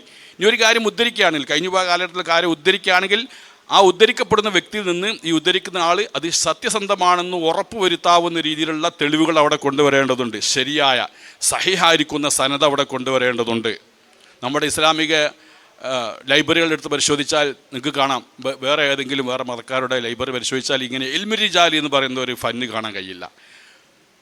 ഇൽമുൽ ഹദീസ് എന്ന് പറയുന്ന ഹദീസ്, അതായത് നബി സല്ലല്ലാഹു അലൈഹി വസല്ലം തങ്ങളിൽ നിന്നൊരു സംഭവം ഉദ്ധരിക്കുകയാണെങ്കിൽ അത് ശരിയാണെന്ന് 100% നമുക്ക് ഉറപ്പാവേണ്ടതുണ്ട്. അത് മാത്രമേ നബിയിലേക്ക് ചേർക്കാൻ പാടുള്ളൂ. മൻ കദിബ അലയ്യ മുതഅമ്മിദൻ ഫലതബവ്വ മഖഅദഹു മിനൻ നാർ. എൻ്റെ മേൽ ആരെങ്കിലും കളവ് കരുതി കൂട്ടി പറഞ്ഞാൽ അവൻ്റെ ഇരിപ്പിടം നരകത്തിലാണ്. ഈ ഒരു വാക്യത്തിൽ നിന്ന് നമ്മുടെ പണ്ഡിതന്മാർ നബിയെ സംബന്ധിച്ചിട്ട് ഇല്ലാത്ത കഥകൾ ആരും ഇവിടെ പറയാൻ പാടില്ല. ആര് തന്നെ നബി പറഞ്ഞു എന്ന് പറഞ്ഞ് മുമ്പോട്ട് വന്നാൽ അത് എവിടുന്ന് കേട്ടു, ആരാണ് സാക്ഷി, എവിടുന്ന് നീ കളവ് പറയുന്ന വ്യക്തിയാണോ, അല്ലെങ്കിൽ ഊഹിച്ചതാണോ, തെറ്റിദ്ധരിച്ചതാണോ, ഇതെല്ലാം അവർ കണിശമായി പരിശോധിച്ചിട്ട് അത് ശരിയാണെന്ന് ഇദ്ദേഹം റാവികളെ കുറിച്ചുകൊണ്ട് ഇങ്ങനെ ഒരുപാട് 5 ലക്ഷത്തോളം റാവികളുണ്ടെന്നാണ് ഹദീസുകളെ സംബന്ധിച്ച്. 5 ലക്ഷത്തോളം റാവികളുടെ ചരിത്രം നമ്മുടെ ഇസ്ലാമിക ലൈബ്രറിയിൽ സ്ഥിരപ്പെട്ട് കിടക്കുകയാണ്. കിതാബുൽ ഇലൽ കാണാം. എന്താ കിതാബുൽ ഇലൽ എന്ന് വെച്ചാൽ സഹീഹ് ഹദീസിന് കോട്ടം വരുത്തുന്ന ഇല്ലത്തുകളെ വിശദീകരിക്കുന്ന അതായത് ബാഹ്യമായി നിൽക്കാൻ വേണ്ടി കുഴപ്പമൊന്നും നമുക്ക് കാണില്ല ഹദീസിൽ. പക്ഷേ എന്ത് ചെയ്യും, അതിൽ ഹദീസിൻ്റെ ഇപ്പം സ്വർണ്ണപ്പണിക്കാർക്ക് അറിയാം ആ സ്വർണത്തിലുള്ള പ്രശ്നങ്ങൾ. ഇതുപോലെ ഹദീസിൽ നിപുണന്മാരായ പണ്ഡിതന്മാർക്കറിയാം ഹദീസിൽ ലാഹിർ നിൽക്കും കുഴപ്പമില്ല, സനദിലും മത്തിലൊന്നും പ്രശ്നങ്ങളൊന്നുമില്ല. പക്ഷേ അതിൽ പ്രശ്നമുണ്ട് എന്നുള്ളത് അവർക്ക് മനസ്സിലാവും. ഇങ്ങനെയുള്ള ഇല്ലത്തുകൾ വിശദീകരിക്കാൻ മാത്രം ഒരു ഗ്രന്ഥം. കിതാബുൽ മൗദൂഅ ഹദീസുകൾ മാത്രം വിശദീകരിക്കാൻ വേറെ ഗ്രന്ഥം. അതുപോലെ കിതാബ് ളുഅഫാഇനെ, ഇങ്ങനെ ഓരോ ഈ ഹദീസുകളെ വിശദീകരിക്കുന്ന ആ റാവികളുടെ ഓരോ വിഭാഗത്തെയും വ്യക്തമാക്കുന്ന ഗ്രന്ഥങ്ങൾ നമ്മുടെ ഇസ്ലാമിക ലൈബ്രറിയിൽ എത്തിയത് എന്തുകൊണ്ടാണ്? ഇത്രയും കണിശമായ സത്യസന്ധമായ വാർത്തകൾ മാത്രമേ നമുക്ക് ലഭിക്കാവൂ. ആരെങ്കിലും കളവ് പറഞ്ഞുകൊണ്ട് ഇസ്ലാമിൽ കടത്തിക്കൂട്ടാൻ ശ്രമിച്ചാൽ അത് അനുവദിക്കില്ല എന്നുള്ളൂ. വേറെ ഏതെങ്കിലും വിശ്വാസങ്ങൾ മതങ്ങളിൽ ഇത്തരത്തിലുള്ള ആയിരിക്കുന്ന ഒരു വിജ്ഞാനശാഖ നമുക്ക് കാണാൻ സാധ്യമല്ല. നോക്കൂ, ഹദീസിൽ നിഷേധിക്കുന്ന ആളുകൾക്ക് മുമ്പോട്ട് വെക്കുന്ന ഒരു ചൈനീസ് വിസ്പർ എന്ന് പറഞ്ഞുകൊണ്ട് ഒരു സംഭവമുണ്ട്. എന്ന് വെച്ചാൽ നിങ്ങളെ കണ്ടിരിക്കും, ഒരു കമ്മ്യൂണിക്കേഷൻ ഗെയിമാണിത്. അതായത് ഒരു 10-20 ആളുകൾ ഇങ്ങനെ ലൈനായിട്ട് നിൽക്കും. ഒരാൾ മുമ്പിലുണ്ടാവും, ഒരാൾ ഒരു ആക്ഷൻ കാണിച്ചു കൊടുക്കും ആ വ്യക്തിക്ക്, മറ്റുള്ളവരൊക്കെ അങ്ങോട്ട് തിരിഞ്ഞിരിക്കും, ഇയാൾ നേരെ ആയിരിക്കും. ഇയാൾക്ക് ഒരു ആക്ഷൻ കാണിച്ചു കൊടുക്കുന്നു, ആ ആക്ഷനെ മറ്റുള്ള തൊട്ടടുത്തുള്ള ആൾക്ക് പകർന്നു കൊടുക്കുന്നു. ഇയാൾ അതിൻ്റെ അടുത്ത് തൊട്ടടുക്ക് പകർന്നു കൊടുക്കുന്നു. പക്ഷേ കുറച്ചങ്ങോട്ട് പോകുമ്പോഴേക്കും ഇവിടുന്ന് ആദ്യം കാണിച്ചു കൊടുത്ത ആക്ഷൻ ആയിരിക്കില്ല അവരെന്ന 2-3 ആൾ കഴിയുമ്പോഴത്തേക്കും വ്യത്യാസപ്പെടാൻ തുടങ്ങി അല്ലേ. അത് അവസാനം എത്തുമ്പോഴത്തേക്ക് എന്ത് ചെയ്തു ചിലപ്പോൾ യാതൊരു ബന്ധമില്ലാത്ത എന്തോ വിഷയമായിപ്പോയി ഉണ്ടാവും. അപ്പോൾ ഇത് വെച്ചുകൊണ്ട് നിങ്ങൾ ഹദീസ് എന്ന് പറഞ്ഞാൽ ഇങ്ങനെ ഒരുപാട് ആളുകൾ ഇങ്ങനെ കേട്ടത് പോലെയല്ലേ. അപ്പോൾ അവസാനം എത്തുമ്പോഴത്തേക്കൊക്കെ കാര്യങ്ങൾ തന്നെ ആകെ തകടം മറിഞ്ഞിട്ടുണ്ടായിരിക്കും, ഇതൊന്നും ആയിരിക്കില്ല. അപ്പോൾ ഇതുകൊണ്ട് നിങ്ങൾ ഹദീസും ഇതുപോലെ തന്നെയല്ലേ, അതുകൊണ്ട് ഹദീസ് സ്വീകാര്യമല്ല എന്ന് യുക്തിവാദികൾ പ്രസംഗിക്കുന്നത് ഞാൻ കേട്ടിട്ടുണ്ട്. നമ്മളേറ്റ് സംസാരിക്കുന്ന ആളുകൾ തന്നെ. യഥാർത്ഥത്തിൽ നമ്മുടെ സഹീഹ് ഹദീസിന് വെക്കുന്ന പ്രധാനപ്പെട്ട ഒരു ഷർത്ത് എന്താണ്?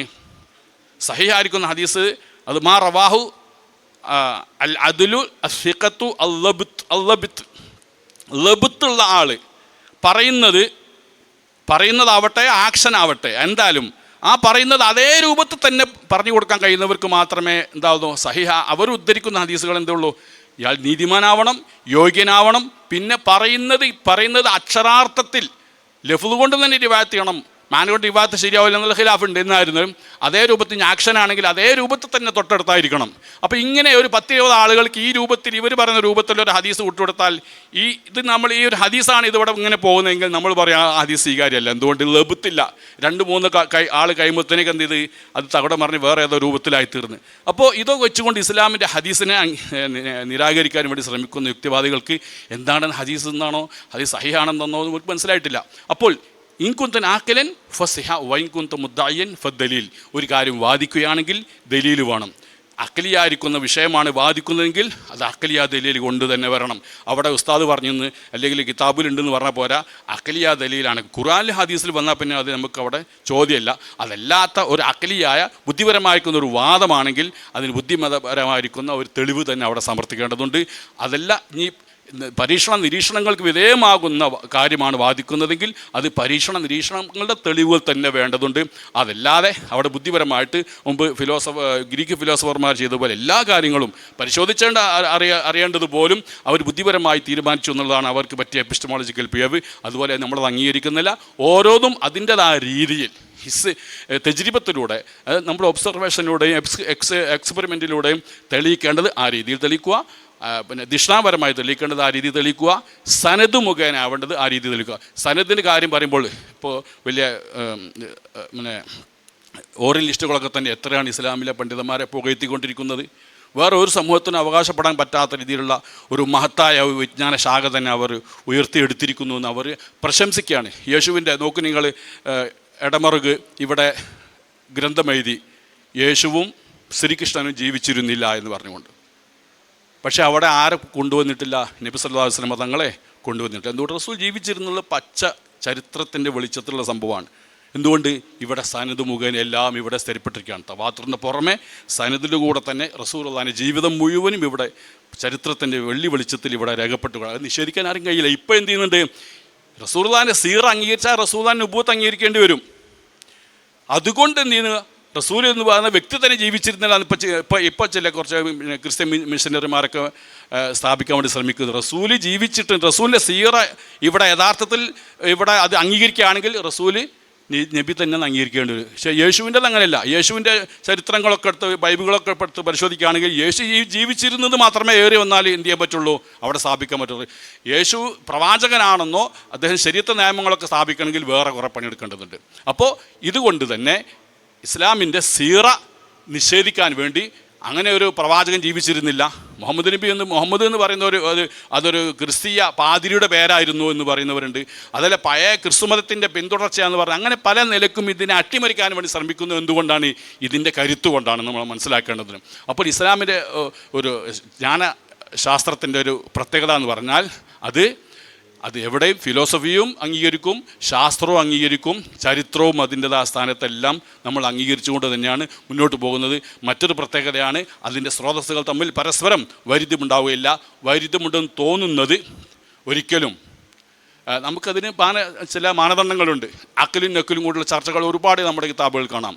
അല്ലാമ ബഹുമാനപ്പെട്ട ഫഖ്റുദ്ദീൻ റാസി റഹ്മത്തുള്ളാഹി അലൈഹിയുടെ അസാസ് തഖ്ദീസ് പോലെയുള്ളതിലൊക്കെ തന്നെ വളരെ വ്യക്തമായി, ഗസാലി റഹ്മത്തുള്ളാഹി അലൈഹി കാനൂന് തഹ്വീലൊക്കെ വളരെ വ്യക്തമായിട്ട് എങ്ങനെയാണ് കാര്യം നക്കലും അക്കലും തമ്മിൽ പരസ്പര വൈരുദ്ധ്യം തോന്നുന്നെങ്കിൽ യഥാർത്ഥത്തിൽ രണ്ടും ഖണ്ഡിതമായ നക്കലും അക്കലും എന്ന് പറഞ്ഞാൽ അക്കലും ഹിസ്സും കൂടി നമ്മൾ ശാസ്ത്രമായി മറ്റേതാമൻ്റായി ഖബർ സാധിക്കുക. ഇത് പരസ്പരം വൈരുദ്ധ്യം തോന്നുന്നുണ്ടെങ്കിൽ അവിടെ ഒരുപാട് മാനദണ്ഡങ്ങൾ നമുക്ക് പറയാനുണ്ട്.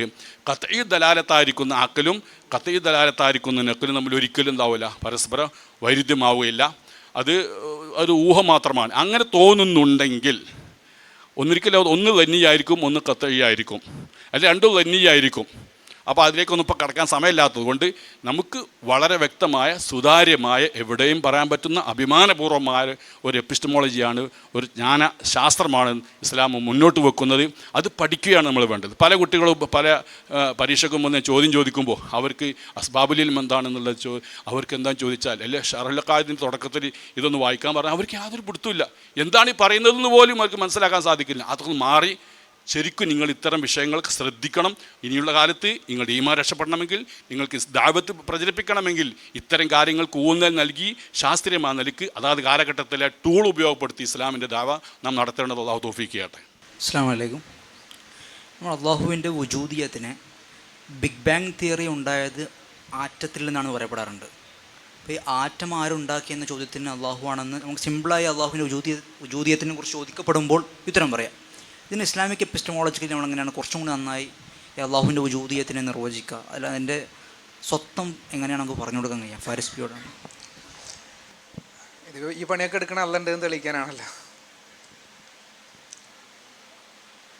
വ്യത്യസ്ത ആർഗ്യുമെൻറ്റുകളുണ്ട്. ഒരു ആർഗ്യുമെൻറ്റ് ഒരാളുടെ അടുത്ത് വർക്കായാൽ ആർഗ്യുമെൻറ്റ് വിജയിച്ചു എന്നർത്ഥം. ഏതൊരു സാധനവും നമ്മൾ ഈ പ്രിമൈസുകൾ അംഗീകരിക്കുന്നവരുടെ അടുത്ത് ആർഗ്യുമെൻറ്റ് വർക്കാവുള്ളൂ. ഇപ്പോൾ നേരത്തെ പറഞ്ഞ സോഫിസ്റ്റുകളുടെ അടുത്ത് എന്തെങ്കിലും നടക്കുമോ? ഒന്നും നടക്കൂല. അക്കലിനെ നിഷേധിക്കുന്നതിൻ്റെ മുമ്പിലത്തെ എന്തെങ്കിലും നടക്കുമോ? അപ്പോൾ അക്കലിനെ സ്ഥാപിച്ചിട്ടേ നമ്മൾ വാദം തുടങ്ങാൻ പറ്റുള്ളൂ. അതുപോലെ ഇപ്പോൾ നമ്മൾ ഒരാളുടെ അടുത്ത് പറയാണ്, അതായത് നമ്മൾ ആർക്ക് മുമ്പിലാണോ സ്ഥാപിക്കുന്നത് അയാളുടെ നിലവാരത്തിനനുസരിച്ചുള്ള തെളിവേ കൊടുക്കാവൂ. കാരണം ലക്ഷ്യം അയാൾ വിശ്വസിക്കലാണല്ലോ. അപ്പോൾ ഒരു സാധാരണക്കാരനാണെങ്കിൽ മേശ കണ്ടാൽ ആരുണ്ടെന്ന് ബോധ്യമാകും? ആശാരി ഉണ്ടെന്ന് ബോധ്യമാകും. ആശാരിയെ കാണേണ്ടതില്ല അല്ലേ? അതെ. കാൽപ്പാട് കണ്ടാൽ ഒട്ടകം പോയി എന്ന് ബോധ്യമാകും. ഒട്ടകത്തെ കാണേണ്ടതില്ല. എങ്കിൽ ഈ പ്രപഞ്ചം ഈ വിസ്മയകരമായ ക്രമത്തിൽ പ്രപഞ്ചത്തെ കണ്ടാൽ അതിനെ സംവിധാനിച്ച അള്ളാഹു ഉണ്ടെന്ന് ബോധ്യമാകുമല്ലോ എന്ന് പറഞ്ഞാൽ അവന് വിശ്വാസമായെങ്കിൽ ആ ആർഗ്യുമെൻ്റ് അവൻ്റെ അടുത്ത് വർക്കായി. അപ്പോൾ ഡിസൈൻ ആർഗ്യുമെൻ്റ് ഒരുപാട് ആളുകളിൽ വർക്കാവും. അപ്പോൾ തിരിച്ചു ചോദിക്കുന്ന ഒറ്റ ചോദ്യമുള്ളൂ, ഓക്കെ, പ്രപഞ്ചത്തിൽ ഡിസൈൻ ഉണ്ട്, പ്രപഞ്ചത്തെ ഡിസൈൻ ചെയ്തത് ദൈവമാണെങ്കിൽ ദൈവത്തെ ഡിസൈൻ ചെയ്തത് ആര്? ഈ ഒറ്റ ചോദ്യം തിരിച്ചു വരുള്ളൂ. റിച്ചാർഡ് ഡോക്കിങ്സ് ഒറ്റ ചോദ്യമാണ് ഗോഡ് ഡെലൂഷനിൽ ആകെ ചോദിച്ചത്. ഇടയ്ക്കിടയ്ക്ക് ഇങ്ങനെ ചോദിക്കും, who design God, who design God. അപ്പോൾ തിരിച്ചു ചോദിക്കുക, ചിത്രം വരച്ചത് ചിത്രകാരൻ, തർക്കമില്ലല്ലോ. അപ്പോൾ ചിത്രകാരനെ വരച്ചതാരാ? എന്താ ഉത്തരം? ചിത്രകാരൻ എന്നത് ചിത്രമല്ല, ചിത്രമാണെങ്കിലാണ് വരക്കാരൻ വേണ്ടത്. കേക്ക് കുക്ക് ചെയ്തത് ആരാണ്? അത് പാചകക്കാരനാണ്. പാചകക്കാരനെ കുക്ക് ചെയ്തത് ആരാണ്? ഉത്തരം എന്താ? പാചകക്കാരൻ. ഭക്ഷണമല്ല, ഭക്ഷണമാണെങ്കിലാണ് കുക്ക് വേണ്ടത്. പാട്ട് പാടിയത് ആരാണ്? കവിയാണ്. കവിയെ പാടിയത് ആരാണ്? അല്ലെ ഗായകനാണ്. ഗായകൻ എന്നത് പാട്ടല്ല, പാട്ടാണെങ്കിലാണ് പാട്ടുകാരൻ ആവശ്യമുള്ളത്. പ്രപഞ്ചത്തെ ഡിസൈൻ ചെയ്തത് ആരാണ്? അള്ളാഹു ആണ്. അള്ളാഹുവിനെ ഡിസൈൻ ചെയ്തത് ആരാണ്? അള്ളാഹു എന്നത് ഡിസൈൻ ചെയ്യപ്പെട്ട ഒന്നല്ല. ഡിസൈൻ ചെയ്യപ്പെട്ടതിനാണ് എന്ത് വേണ്ടത്? ഡിസൈനർ വേണ്ടത്. ഇത് പറഞ്ഞു കൊടുത്താൽ അവർക്ക് ബോധ്യമാവും. ഇത് പ്രപഞ്ചത്തിന് ഡിസൈനർ വേണമെന്ന് നമുക്ക് ബോധ്യമാകുന്നത് പ്രപഞ്ചത്തിൻ്റെ ഡിസൈൻ കണ്ട് ബോധ്യപ്പെട്ടിട്ടാണ്. അപ്പോൾ അള്ളാഹുവിന് ഡിസൈനർ വേണമെന്ന് നമുക്ക് പറയണമെങ്കിൽ തന്നെ എന്ത് ബോധ്യമാണ് നമുക്ക്? ആദ്യം അള്ളാഹിനെ കണ്ട് ഇതാക്കണം. അപ്പോൾ ഡിസൈൻ ചെയ്യപ്പെട്ടതല്ല അതുകൊണ്ട്. അപ്പോൾ ഡിസൈൻ ആർഗ്യുമെൻറ്റ് കുറേ പേരിൽ വർക്കാവും. എന്നാൽ കുറച്ച് ആൾക്കാർ പറയും, അപ്പോൾ ബാഡ് ഡിസൈനൊക്കെ ഉണ്ടല്ലോ, അങ്ങനെ ഉണ്ടല്ലോ, ആളുകൾക്ക് അംഗവൈകല്യമുണ്ട്, ആളുകൾക്ക് ഒരുപാട് പ്രശ്നങ്ങളൊക്കെ ഉണ്ട്. അപ്പോൾ അതെങ്ങനെയാണ് ശരിയാവുക? അപ്പോൾ ബാഡ് ഡിസൈനെ നമുക്ക് വിശദീകരിക്കുകയൊക്കെ ചെയ്യാം. ഇപ്പോൾ തുറക്കാൻ പറ്റാത്ത വാതിലിനെയാണ് ബാഡ് ഡിസൈനിലേക്ക് ഉപമിക്കാറ്. നിങ്ങൾക്ക് പറഞ്ഞ് മനസ്സിലാവുണ്ടോ? അതിപ്പോൾ ഒരു ആർക്കിടെക്റ്റ് തുറക്കാൻ പറ്റാത്തൊരു വാതിൽ പണിത് വിചാരിക്കുക, അത് ആൾക്ക് പറ്റിയ പിഴവല്ലേ? വാതിൽ തുറക്കുമ്പോൾ അവിടെയാണ് കോണിയുള്ളത്, അപ്പോൾ വാതിൽ തുറക്കാൻ പറ്റില്ലല്ലോ. അപ്പോൾ ഇത് ബാഡ് ഡിസൈനാണ്, അതുകൊണ്ട് ആർക്കിടെക്റ്റിന് കഴിവില്ല എന്ന് നമുക്ക് മനസ്സിലാകുമല്ലോ. അതുപോലെ കണ്ണ് കാണാത്ത മനുഷ്യരുണ്ടെങ്കിൽ അത് ദൈവത്തിൻ്റെ ഡിസൈൻ മിസ്റ്റേക്കാണെന്നാണ് ഇവർ വാദിക്കുക. പക്ഷെ ഒരാൾ തുറക്കാൻ പറ്റാത്ത വാതിൽ പണിതാൽ അതിൻ്റെ അർത്ഥം അയാൾക്ക് ഡിസൈൻ തെറ്റി എന്നുള്ളതാണെന്ന് ഉറപ്പിക്കാൻ പറ്റൂല. ഇയാൾ പണിത വേറെ വാതിലൊക്കെ പോയി നോക്കുക, അപ്പോൾ ഇയാൾ തുറക്കാൻ പറ്റുന്ന വാതിൽ പണിതിട്ടുണ്ടോ എന്ന് മനസ്സിലാവും. ഓക്കെ, അപ്പോൾ ഇയാൾക്ക് പണി അറിയാം എന്ന രണ്ട് സാധ്യത. ഒന്നുകിൽ ഇയാൾ മനഃപൂർവ്വം ഇത് തുറക്കാൻ പറ്റാതാക്കി, അല്ലെങ്കിൽ അബദ്ധം പറ്റിപ്പോയി. അബദ്ധം പറ്റാല. ഇനി അബദ്ധം പറ്റുകയാണെങ്കിൽ ആദ്യം ആരാ കാണുക? അയാൾ തന്നെയല്ലേ കാണുക. അപ്പോൾ തന്നെ അയാൾ തിരുത്താൻ ശ്രമിക്കുമല്ലോ. അയാൾ തിരുത്താൻ ശ്രമിക്കണില്ല. പിന്നെ വീട് പണിയൊക്കെ കഴിഞ്ഞിട്ട് ഈ വീട് ഒരു മുതലാളിക്ക് വേണ്ടി പണിതായിരിക്കുമല്ലോ. അപ്പോൾ ഇത് തുറക്കാൻ പറ്റുന്നില്ല എന്ന് കണ്ട അയാൾ പൈസ കൊടുക്കുമല്ലോ. അയാൾ പ്രശ്നം ഉണ്ടാക്കില്ലേ? അയാൾ പ്രശ്നം ഉണ്ടാക്കണില്ല. അപ്പോൾ പിന്നെ വേറൊരു വിശദീകരണം വേണം. അപ്പോൾ നമ്മൾ ഇയാളുടെ അടുത്ത് പോയി ചോദിക്കുക, അത് നിങ്ങൾ വേറെ വാതിലൊക്കെ തുറക്കാൻ പറ്റണ പോലെ ഉണ്ടാക്കിയിട്ടുണ്ട്, പക്ഷേ ഇത് തുറക്കാൻ പറ്റണില്ല. എന്നാൽ മുതലാളി പ്രശ്നം ഉണ്ടാക്കിയിട്ടില്ല, നിങ്ങളാണെങ്കിൽ തിരുത്തിയിട്ടില്ല, എന്തുകൊണ്ട് അങ്ങനെ ഉണ്ടാക്കി? അതെൻ്റെ അടുത്ത് മുതലാളി പറഞ്ഞു, ആ ഒരു കൗതുകത്തിന് വേണ്ടി ഒരു വാതിൽ എന്ത് ചെയ്യണം, തുറക്കാൻ പറ്റാത്ത പോലെ പണിയാണെന്ന് പറഞ്ഞു. വിശദീകരണം കിട്ടി. അപ്പോൾ അള്ളാഹു ഇങ്ങനെ കണ്ണു കാണാത്ത കുറേ മനുഷ്യന്മാരുണ്ടാക്കിയിട്ടുണ്ടല്ലോ. അപ്പോൾ നമ്മൾ അള്ളാഹിനെ തന്നെ ചോദിക്കുക, പടച്ചോൻ എന്തിനാ, നിനക്ക് ഉണ്ടാക്കാനേ അറിയാലോ. അപ്പോൾ അള്ളാഹ് പറഞ്ഞു, ലനബുലുവന്നക്കും ബിശൈഇ മിനൽ ഖൗഫി വൽ ജൂഇ. അതിൻ്റെ വിശദീകരണം തന്നു. അപ്പോൾ ഡിസൈൻ ആർഗ്യുമെൻറ്റ് പെട്ടെന്ന് നമുക്ക് ആൾക്കാർക്ക് പറഞ്ഞു കൊടുക്കാൻ പറ്റും. എന്നാൽ കുറച്ച് ബുദ്ധിയുണ്ട് എന്ന് സ്വയം ബോധിക്കുന്ന ആളുകൾ പറയും, ഡിസൈൻ ഇല്ലെങ്കിൽ അപ്പോൾ ദൈവം ഇല്ലയെന്ന് വരുമോ? അങ്ങനെ ഉണ്ടോ? ഡിസൈൻ ഇല്ലെങ്കിലും ആരുണ്ടല്ലോ. ഇപ്പോൾ ഈ പ്രപഞ്ചത്തിലൊരു ഡിസൈനും ഇല്ല വിചാരിക്കുക, അപ്പോഴും പ്രപഞ്ചത്തിനൊരു മുഹദ്ദിസ് വേണമല്ലോ, വേണം. അപ്പോൾ നമ്മൾ രണ്ടാമത്തെ ആർഗ്യുമെൻറ്റിലേക്ക് പോയി, Kalam cosmological argument. Kalam cosmology പ്രപഞ്ചത്തെ നമ്മൾ നോക്കുന്നു, എന്നിട്ട് പ്രപഞ്ചത്തിന് തുടക്കമുണ്ട് എന്ന് തെളിയിക്കുന്നു. തുടക്കമുണ്ടെങ്കിൽ ആര് വേണം? അത് അഖ്ലിയാണ്. തുടക്കമുണ്ടെങ്കിൽ തുടക്കക്കാരൻ വേണം. പക്ഷെ പ്രപഞ്ചത്തിന് തുടക്കമുണ്ട് എന്നുള്ളത് നമ്മൾ വേറെ തെളിയിക്കണം. അതാണ് പണിയുള്ള ഭാഗം. തുടക്കമുണ്ടെങ്കിൽ ആര് വേണം? തുടക്കക്കാരൻ വേണം. ആ തുടക്കക്കാരനും മറ്റൊരു തുടക്കക്കാരൻ ഉണ്ടാവാൻ പറ്റുമോ? പറ്റൂല. തസൽസുൽ വരും. തസൽസുൽ മുഹാലാണ്. ഇൻഫിനിറ്റ് റിഗ്രസ് ഇമ്പോസിബിൾ ആണ്. അപ്പോൾ പിന്നെ പ്രപഞ്ചത്തിന് തുടക്കമുണ്ട് എന്ന് തെളിഞ്ഞാൽ എന്ത് തെളിഞ്ഞു? അല്ല ഉണ്ട് എന്ന് തെളിഞ്ഞു. അപ്പോൾ നമ്മൾ പ്രപഞ്ചത്തെ നോക്കുന്നു, പ്രപഞ്ചത്തിൽ മാറ്റമുണ്ടല്ലോ അല്ലേ? മാറ്റങ്ങൾ സംഭവിക്കുന്നുണ്ട്. മാറ്റം സംഭവിക്കുകയാണെങ്കിൽ തുടക്കമുണ്ടാവണം എന്ന് തെളിയിക്കണം. ഇത് പ്രപഞ്ചത്തിന് ഒന്നുകിൽ അത് ചലിക്കുകയായിരിക്കും, അല്ലെങ്കിൽ നിശ്ചലമായിരിക്കും. മൂന്നാമത്തെ ഒരവസ്ഥ ഉണ്ടോ? ഒന്നുകിൽ ചലനം അല്ലെങ്കിൽ നിശ്ചലനം. അപ്പം ഇപ്പം ചലിക്കുന്നു, അപ്പം ഇതിൻ്റെ മുൻപ് എന്തായിരിക്കും? നിശ്ചലനം. അതിൻ്റെ മുമ്പ് എന്തായിരിക്കും? ചലനം. അതിങ്ങനെ അനന്തമായി ഇൻഫിനിറ്റായി ബാക്കോട്ട് പോകും. അത് നമുക്ക് സങ്കല്പിക്കാൻ പറ്റും, അനന്തമായി ബാക്കോട്ട് പോകുന്നത്. അത് മുഹാലാണല്ലോ. അപ്പോൾ ഇൻഫിനിറ്റ് റിഗ്രസ് ഇമ്പോസിബിൾ ആണെങ്കിൽ അനന്തമായി ചലന നിശ്ചലന ശൃംഖല പിന്നോട്ട് പോകുക സാധ്യമല്ലെങ്കിൽ എവിടെയെങ്കിലും വെച്ച് സ്റ്റോപ്പ് ആവണം. എവിടെയെങ്കിലും വെച്ച് സ്റ്റോപ്പ് ആവണമെങ്കിൽ പ്രപഞ്ചത്തിന് തുടക്കമുണ്ടാകുമെന്ന് മനസ്സിലാവും. അപ്പോൾ പ്രപഞ്ചത്തിന് തുടക്കമുണ്ടെങ്കിൽ തുടക്കക്കാരൻ വേണം. ആ തുടക്കക്കാരന് മറ്റൊരു തുടക്കക്കാരൻ ഉണ്ടാകുക സാധ്യവുമല്ല. അപ്പോൾ അള്ളാഹു ഉണ്ട് എന്ന് കലാം കോസ്മോളജിക്കൽ ആർഗ്യുമെൻ്റ് പ്രകാരവും നമുക്ക് സ്ഥാപിക്കാൻ പറ്റും എന്നോ കുറച്ച് ആൾക്കാർ പറയും. ഇനിയിപ്പോൾ പ്രപഞ്ചത്തിന് തുടക്കം ഉണ്ട് എന്ന് കുറേ ആൾക്കാർ സംശയിക്കണ്ടല്ലോ. അപ്പോൾ പിന്നെ അവർ സിമ്പിളായിട്ട് ഇപ്പോൾ എങ്ങനെ ബോധ്യപ്പെടുത്തുക? അവിടെയാണ് കണ്ടിൻജൻസി ആർഗ്യുമെൻറ്റ്. കണ്ടിൻജൻസി ആർഗ്യുമെൻറ്റിന് പ്രപഞ്ചത്തിൻ്റെ തുടക്കം വിഷയമല്ല. പ്രപഞ്ചത്തിന് തുടക്കം ഇല്ലെങ്കിലും ദൈവം ഉണ്ട് എന്നാണ് അവർ സ്ഥാപിക്കുക. അപ്പോൾ പിന്നെ തുടക്കത്തിൽ ആരും കെട്ടിമറിയില്ലല്ലോ. അപ്പോൾ കണ്ടിൻജൻസി ആർഗ്യുമെൻറ്റ് പറയും, ഇപ്പോൾ ഈ മൈക്കിന് ഇതിനേക്കാൾ നീളം കൂടാൻ പറ്റുമല്ലോ. പക്ഷേ നീളം കുറയാനും പറ്റുമല്ലോ. പക്ഷേ ഈ ഒരു കൃത്യമായൊരു നീളത്തിനുണ്ടല്ലോ. അതിൻ്റെ അർത്ഥം ഇതിങ്ങനെ ആകണമെന്ന് ആരോ നിശ്ചയിച്ചു എന്നുള്ളതാണ് അല്ലേ? അതൊരിക്കലും ഈ മൈക്കല്ലല്ലോ. മൈക്കല്ല. ഈ മൈക്കല്ലാത്ത എന്തോ ഒന്നാണ് ഇത് നിശ്ചയിച്ചത്. അപ്പോൾ പ്രപഞ്ചത്തിന് കൃത്യമായ ഒരു ഡയമെൻഷൻ ഉണ്ടെങ്കിൽ, നീളമാകട്ടെ, വലിപ്പമാകട്ടെ, ഭാരമാകട്ടെ, എന്തുമാകട്ടെ, അത് അതിനേക്കാൾ കൂടാനും കുറയാനും സാധ്യത ഉണ്ടെങ്കിൽ, അങ്ങനെയാണെങ്കിൽ നിലവിലെ ആ അളവിനൊരു വിശദീകരണം വേണം. അത് കൂടിയില്ലല്ലോ, അത് കുറഞ്ഞില്ലല്ലോ. അപ്പോൾ അത് ആരാ സെറ്റ് ചെയ്തത്? ആ സെറ്റ് ചെയ്ത് ഒരിക്കലും ഈ പ്രപഞ്ചമാകാൻ പാടില്ല. ഇതിൻ്റെ പുറത്തുള്ള ഒന്നാകണം. പ്രപഞ്ചത്തിൻ്റെ പുറത്തുള്ളതാണ് ദൈവം. മാസിയോൽ ഭാര്യയാണ് പ്രപഞ്ചം, അള്ളാഹു അല്ലാത്തതാണ് പ്രപഞ്ചം. അപ്പോൾ കണ്ടിൻജൻസി ആർഗ്യുമെൻ്റ് വഴി അങ്ങനെയും നമുക്ക് ദൈവാസ്തിക്യം ബോധ്യപ്പെടുത്താം. പക്ഷേ ആരോടാണ് നമ്മൾ സംവദിക്കുന്നത്? അവരുടെ നിലവാരത്തിനനുസരിച്ച് വേണം ദൈവാസ്തിക്യം സ്ഥാപിക്കാൻ. പിന്നെ നമ്മൾ ഇപ്പോൾ അസ്ബാബുൽ ഇൽമൊക്കെ പഠിക്കും. എന്നിട്ട് ഈ പുതിയ കാലത്ത് വരുമ്പോൾ പുതിയ കാലത്തെ ഫിലോസഫിക്കൽ ടേംസ് നമുക്ക് അറിയില്ലെങ്കിൽ കമ്മ്യൂണിക്കേഷൻ തടസ്സമാവും. അപ്പോൾ നമ്മൾ അതിൻ്റെയൊക്കെ ഇംഗ്ലീഷ് ടേമുകൾ കൂടി എന്ത് ചെയ്യണം? നമ്മൾ മനസ്സിലാക്കിയിരിക്കുക. ഇപ്പോൾ എപ്പിസ്റ്റമോളജി എന്ന് പറയുന്നത് അസ്ബാബുൽ ഇൽമിൻ തന്നെയാണ്. അതിനെക്കുറിച്ചുള്ള പഠനശാഖയാണ്. നമ്മൾ നേരത്തെ ഖബർ പറഞ്ഞു, അഖ്ല് പറഞ്ഞു, ഹിസ് പറഞ്ഞു. ഇതിനെ എപ്പിസ്റ്റമോളജിയിൽ എന്താ പറയുക? എംപെരിസിസം എന്ന് പറയും. അതാണ് പഞ്ചേന്ദ്രിയങ്ങളിലൂടെയുള്ള അറിവ്. എംപെരിസിസം അനുഭവവാദം. അഖ്ല് വഴിയുള്ള അറിവ് റാഷണലിസം, ലോജിക് എന്നൊക്കെ പറയും.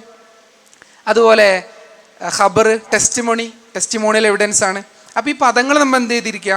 നമ്മൾ പഠിച്ചിരിക്കുക. നമ്മൾ സംസാരിക്കുന്ന ആൾ അത് നമുക്ക് പറയാൻ അർഹത ഉണ്ട് നാളെ ബോധ്യപ്പെടുത്താൻ വേണ്ടി ഇതിനെന്തൊക്കെയാണോ ഇംഗ്ലീഷിൽ പറയുന്നത്, മുഹാൽ എന്ന് പറഞ്ഞാൽ ഇമ്പോസിബിൾ ആണ്, മുംകിൻ എന്ന് പറഞ്ഞാൽ പോസിബിൾ ആണ്, വുജൂദ് എന്ന് പറഞ്ഞാൽ എക്സിസ്റ്റൻസ് ആണ്, എന്തൊക്കെയാണോ നമുക്ക് ആവശ്യമുള്ളത്, ആക്സിയം എന്ന് പറഞ്ഞാൽ ബദീഹി എന്നാണ്. അപ്പോൾ നമുക്ക് ആവശ്യമുള്ളതിൻ്റെയൊക്കെ ഇംഗ്ലീഷ് ടേമുകൾ കൂടി പഠിച്ചാൽ മാത്രമേ നമുക്ക് ഈ സാധനം ഇങ്ങോട്ട് വിളമ്പാൻ പറ്റുള്ളൂ. അത് വളരെ വലിയ പണിയൊന്നുമില്ല. പിന്നെ ആരോടാണ് സംസാരിക്കുന്നത് അവരുടെ ഭൗതിക നിലവാരത്തിനനുസരിച്ചുള്ള തെളിവുകൾ അവർക്ക് കൊടുക്കുക എന്നുള്ളതാണ്. എന്തായാലും അല്ലാഹ് ഉണ്ട് എന്നുള്ളത് ലോകത്തെ ഏറ്റവും വലിയ സത്യമാണ്. അത് സ്ഥാപിക്കാൻ കഴിയില്ലെങ്കിൽ ലോകത്ത് മറ്റൊന്നും സ്ഥാപിക്കാൻ കഴിയില്ല എന്ന ആത്മവിശ്വാസം നമുക്ക് ഒരിക്കലും നഷ്ടമാകാതിരിക്കുകയും വേണം. അസ്സലാമു അലൈക്കും. അപ്പം ഒരു പറഞ്ഞതിൻ്റെ ഇടയ്ക്കൊരു വിഷയം പറഞ്ഞ് മുഖല്ലിദിൻ്റെ ഈമാന് ശരിയാവുമോ എന്നുള്ള കാര്യത്തിൽ സംശയമുണ്ടെന്ന്. അപ്പോൾ നമ്മൾ ഒരു മുസ്ലിം, ഇന്നത്തെ ഒരു മുസ്ലിം എന്ന് പറയുന്നത് ശരിക്കും അയാളെ ഈമാന് ശരിയാവില്ല ഏത് നിലയ്ക്ക് അയാളുടെ ദീനിനെ കുറിച്ച് നോക്കിയിട്ടില്ലെങ്കിൽ അങ്ങനെ വരിക. അതായത് മുസ്ലിങ്ങളുടെ ഈമാന് ഇന്ന് അവർ പഠിച്ചിട്ടില്ലെങ്കിൽ പൂർണ്ണമാവില്ല. അല്ല, ഞാനവിടെ പറഞ്ഞിട്ടുണ്ട് മുഖല്ലിദിൻ്റെ ഈമാന് അഭിപ്രായ വ്യത്യാസം വരാൻ തന്നെ കാരണം, അതിൻ്റെ ഒരു അടിസ്ഥാന കാരണം എന്താണെന്ന് വെച്ചാൽ നമ്മൾ കണ്ണടച്ച് വിശ്വസിക്കുന്ന കൽപ്പിക്കുന്നവരല്ല എന്ന് പറയാനാണ്. അഥവാ ഇനി ഒരു മുക്കല്ലിദ് അങ്ങനെ വിശ്വസിച്ചാൽ അവൻ്റെ വിശ്വാസം ശരിയാവും. പക്ഷേ അവന് ചിന്തിക്കാനും ആലോചിക്കാനും തെളിവ് കണ്ടെത്താനും കഴിവുള്ളവനായിരിക്കെ അവന് തെളിവുകൾ കണ്ടെത്താതെ ഉറച്ച വിശ്വാസം സ്വയം അവന് രൂപീകരിച്ചെടുക്കാതെ അവന് അന്ധമായ വിശ്വാസം കൈക്കൊള്ളുകയാണെങ്കിൽ അവൻ കുറ്റക്കാരനാവുന്ന വിശ്വാസം ശരിയാവുന്നു. പക്ഷെ അവന് കുറ്റക്കാരൻ, അവന് ചിന്തിക്കാൻ കഴിവുള്ളവനാണെങ്കിൽ ചിന്തിക്കാതിരുന്നാൽ കുറ്റക്കാരനാവും. കഴിവില്ലാത്തവനാണെങ്കിൽ ഇപ്പോൾ പറഞ്ഞ കാര്യമില്ല, അവർ മജ്ബൂരികളാണ്. നമ്മളെ ഇന്നത്തെ മുസ്ലിമീങ്ങളെ നോക്കുകയാണെങ്കിൽ വാപ്പ മുസ്ലിം ആയതുകൊണ്ട് ഇയാൾ മുസ്ലിമായി, അപ്പോൾ അവർ കുറ്റക്കാരാണെന്ന് പറയാം, അവർ ഇവർ പഠിച്ചിട്ടില്ലെങ്കിൽ. നിങ്ങളെല്ലാം ശ്രദ്ധിച്ചോളി. നിങ്ങൾ ഇപ്പോൾ സനൂസി ഇമാമൊക്കെ കിതാബ് പറഞ്ഞ എന്താണ്, പ്രായപൂർത്തിയായി കഴിഞ്ഞാൽ ലാ ഇലാഹ ഇല്ലല്ലാഹ് അർത്ഥം എന്ന് ചോദിച്ചിട്ട് ഒന്ന് ഉറപ്പിക്കണം എന്നുള്ള. പ്രായപൂർത്തിയാകുമ്പോഴേ എല്ലാവരും ഒരു 15 വയസ്സൊക്കെ പ്രായപൂർത്തിയാകുന്ന സമയത്താകുമ്പോൾ ഇങ്ങനെ കേട്ട്, അപ്പോൾ അതുവരെ നമ്മൾ കേട്ട് പോരേക്കും. അത് ആ പ്രായപൂർത്തിയായി കഴിഞ്ഞാൽ അവനോട് ഒന്നുകൂടി ചോദിച്ച് ഉറപ്പ് വരുത്തിയിട്ട് അവൻ്റെ മനസ്സിൽ നമ്മൾ കുട്ടിയോടൊക്കെ ചോദിക്കണം എന്താ തെളിവ് എന്നുള്ളത്. അതായത് ഒരു ഉറച്ച വിശ്വാസത്തിലേക്ക് യക്കീനിലേക്ക് അവനെ സ്വയം എത്തിക്കണം. നമ്മൾ ആ രീതിയിലാണ് വരേണ്ടത്, മനസ്സിലായില്ലേ? നമ്മൾ അറിയാം ഇന്നത്തെ ഏറ്റവും കൂടുതൽ നാസ്തികരുടെ അവരോട് എന്തുകൊണ്ടാണ് ഇവർ ഇങ്ങനെ വിളയാടുന്നത്? ആളുകൾ എന്തെങ്കിലും ചോദ്യം ചോദിക്കുമ്പോൾ തന്നെ ആകെ പതറാണ്. അത് ശരിയല്ല, എന്തുകൊണ്ട് നമ്മൾ ഉറച്ച വിശ്വാസം ഉറക്കാത്തതിൻ്റെ പേരിലാണ് നമുക്ക് ഇങ്ങനെ പ്രശ്നങ്ങൾ ഉണ്ടാകുന്നത്. അപ്പം നമ്മൾ സനൂസി പോലുള്ള അഖീദൻ്റെ കിതാബുകളൊക്കെ ഓതുന്ന സമയത്ത് താലിമ്യങ്ങളാണ് നിങ്ങൾ ശക്തമായ രീതിയിൽ ഇപ്പോൾ ഇവിടെ പറഞ്ഞ ആർഗ്യുമെൻസുകൾ, ഒരുപാട് ആർഗ്യുമെൻസുകൾ, അതൊക്കെ ആ രീതിയിൽ തന്നെ പുതിയ ടൂൾ അനുസരിച്ചോട് മനസ്സിലാക്കി വെച്ചിരിക്കണം. ഏറ്റവും ചുരുക്കം നമ്മുടെ വിശ്വാസം ശരിയാക്കുക, എന്നിട്ട് നമ്മൾ മറ്റുള്ളത്. അപ്പോൾ അത് നമ്മൾ പ്രത്യേകം ശ്രദ്ധിക്കേണ്ടതാണ്. ഇസ്ലാമിൻ്റെ മഹത്വം, സൗന്ദര്യം പറയാനാണ് ഞാൻ ആ വിഷയം ഇതിലെടുത്തത്. ഞാൻ പറഞ്ഞ കുറ്റക്കാരാവും എന്നുള്ള കാര്യം, കുറ്റക്കാരൻ കഴിവുള്ളവനാണെങ്കിൽ, ചിന്തിക്കാൻ കഴിവുള്ളവനാണെങ്കിൽ, ചിന്തിച്ചിട്ടില്ലെങ്കിൽ കുറ്റക്കാരനാവും, ഈമാൻ ശരിയാവും എങ്കിലും. പിന്നെ ഒരു വിഷയം പറഞ്ഞത് എല്ലാത്തിലും പൊരുളുണ്ടാകാം എന്നുള്ളതാണ്. അപ്പോൾ എല്ലാത്തിനും പൊരുളുണ്ടാകുമോ? ഉണ്ടാകുമോ ഇസ്ലാമിൽ? എല്ലാത്തിനും പൊരുളുണ്ടാവും, നമ്മൾ അറിയണമെന്നില്ല, ഉണ്ടാവും എന്നുള്ളത് ഉണ്ടാവാം. അള്ളാഹു താല ഹക്കീമല്ലേ, ഹക്കീമ എല്ലാത്തിനും ഹിക്കുമത്ത് ഉണ്ടാവും. പക്ഷെ ചിലത് നമുക്കറിയും, ചിലപ്പോൾ നമ്മളെ തലച്ചോറിന് മനസ്സിലാക്കാൻ സാധിക്കാത്തതായിരിക്കും. ഹിക്കുമത്ത് ഉള്ളവനാണ് ചെയ്യുന്നതുകൊണ്ട് ഹിക്കുമത്ത് ഉണ്ടായിരിക്കും എന്നുള്ളത് നമുക്ക് വിശ്വസിക്കാം. പിന്നെ നിങ്ങൾ പറഞ്ഞത് ഒരു കാര്യം, ഈ ഖബർ സ്വാദിഖിൻ്റെ ഇതിൽ ചേർക്കുന്ന വിഷയത്തിൽ തന്നെ ഒരുപാട് ആളുകൾ ചേർന്ന് പറഞ്ഞു കഴിഞ്ഞാൽ, ഇപ്പോൾ ആക്സിഡൻറ്റിൻ്റെ ഉദാഹരണം പറഞ്ഞല്ലോ, കുറേ ആൾ വന്ന് പറഞ്ഞു ആ ആക്സിഡൻറ്റ് സംഭവിച്ചു, ഒരു 10-15 ആൾക്കാർ വന്ന് പറയുമ്പോൾ സാധ്യത ഇല്ല തെറ്റാവാൻ. ഇപ്പോൾ ഗീബൽസിൻ്റെ തിയറി ഉണ്ടല്ലോ, 1000 കളവ് പറഞ്ഞാൽ ശരിയാവും. അപ്പോൾ ഒരുപാട് ആളുകൾ, ഇപ്പോൾ ഉദാഹരണത്തിന് ജൂതമതക്കാർ, ഒരുപാട് ആളുകൾ പറഞ്ഞല്ല, കളവിൻ്റെ മേൽ ഏകീകരിക്കാൻ കഴിയാത്ത എണ്ണം ആളുകൾ, അതൊരു വിഷയത്തിനനുസരിച്ചായിരിക്കും. അപ്പോൾ അന്ന് ജൂതമതക്കാരെല്ലാവരും തെറ്റിലാണെന്ന് ജർമ്മനി മൊത്തം വിശ്വസിച്ചൊരവസ്ഥ ഉണ്ടായിരുന്നു. അപ്പോൾ അങ്ങനെ ഒരു സന്ദർഭത്തിൽ ഇതെങ്ങനെ ശരിയാവും? കറക്റ്റാണ്, നമ്മുടെ ഇമാമികളുടെ വരി കറക്റ്റാണ്. കളവിൽ ഏകീകരിക്കാൻ സാധ്യത ഇല്ലാത്ത അത്ര ആളുകൾ. ഇപ്പോൾ ഇവിടെ ആക്സിഡൻറ്റ് നടന്നു എന്ന് പറയാൻ 5 പേര് മതിയാവും, ചില കാര്യങ്ങൾക്ക് 1000 പേര് വേണ്ടി വരും. ഇപ്പോൾ അമേരിക്ക ഉണ്ടെന്ന് ഏതോ 5 പേര് പറഞ്ഞാൽ ശരിയാവില്ല. ആ വിഷയത്തിനനുസരിച്ചുള്ള ആധിക്യം എണ്ണത്തിൽ വേണ്ടി വരും ആ തവാത്തുർ രൂപപ്പെടാൻ വേണ്ടിയിട്ട്. അപ്പോൾ ഈ പറഞ്ഞതുപോലെ ചെറുപ്പം തൊട്ടേ ആളുകളെ ടെക്സ്റ്റ് ബുക്കിൽ ഓരോ നുണ പഠിപ്പിച്ചു കൊടുത്തു, ആ ആളുകൾ പറഞ്ഞത് എന്താവൂല, അതിൻ്റെ തെളിവാവില്ല. കളവിൽ ഏകീകരിക്കാൻ ഒരു സാധ്യതയില്ല. ഇത് കളവിൽ ഏകീകരിക്കാൻ സാധ്യത ഉണ്ട്, കുട്ടികളെ പഠിപ്പിച്ച് ഇങ്ങനെ കൊണ്ടുവന്നു എന്നുള്ളത്. അപ്പോൾ കളവിൽ ഏകീകരിക്കാൻ സാധ്യത ഇല്ലാത്ത അത്ര എണ്ണം ആളുകൾ. അത് വിഷയത്തിനനുസരിച്ച് മാറും, കാലത്തിനനുസരിച്ച് എണ്ണവും മറ്റുമൊക്കെ മാറും എന്ന് പറഞ്ഞ് സമയം അവസാനിച്ചത് കൊണ്ട്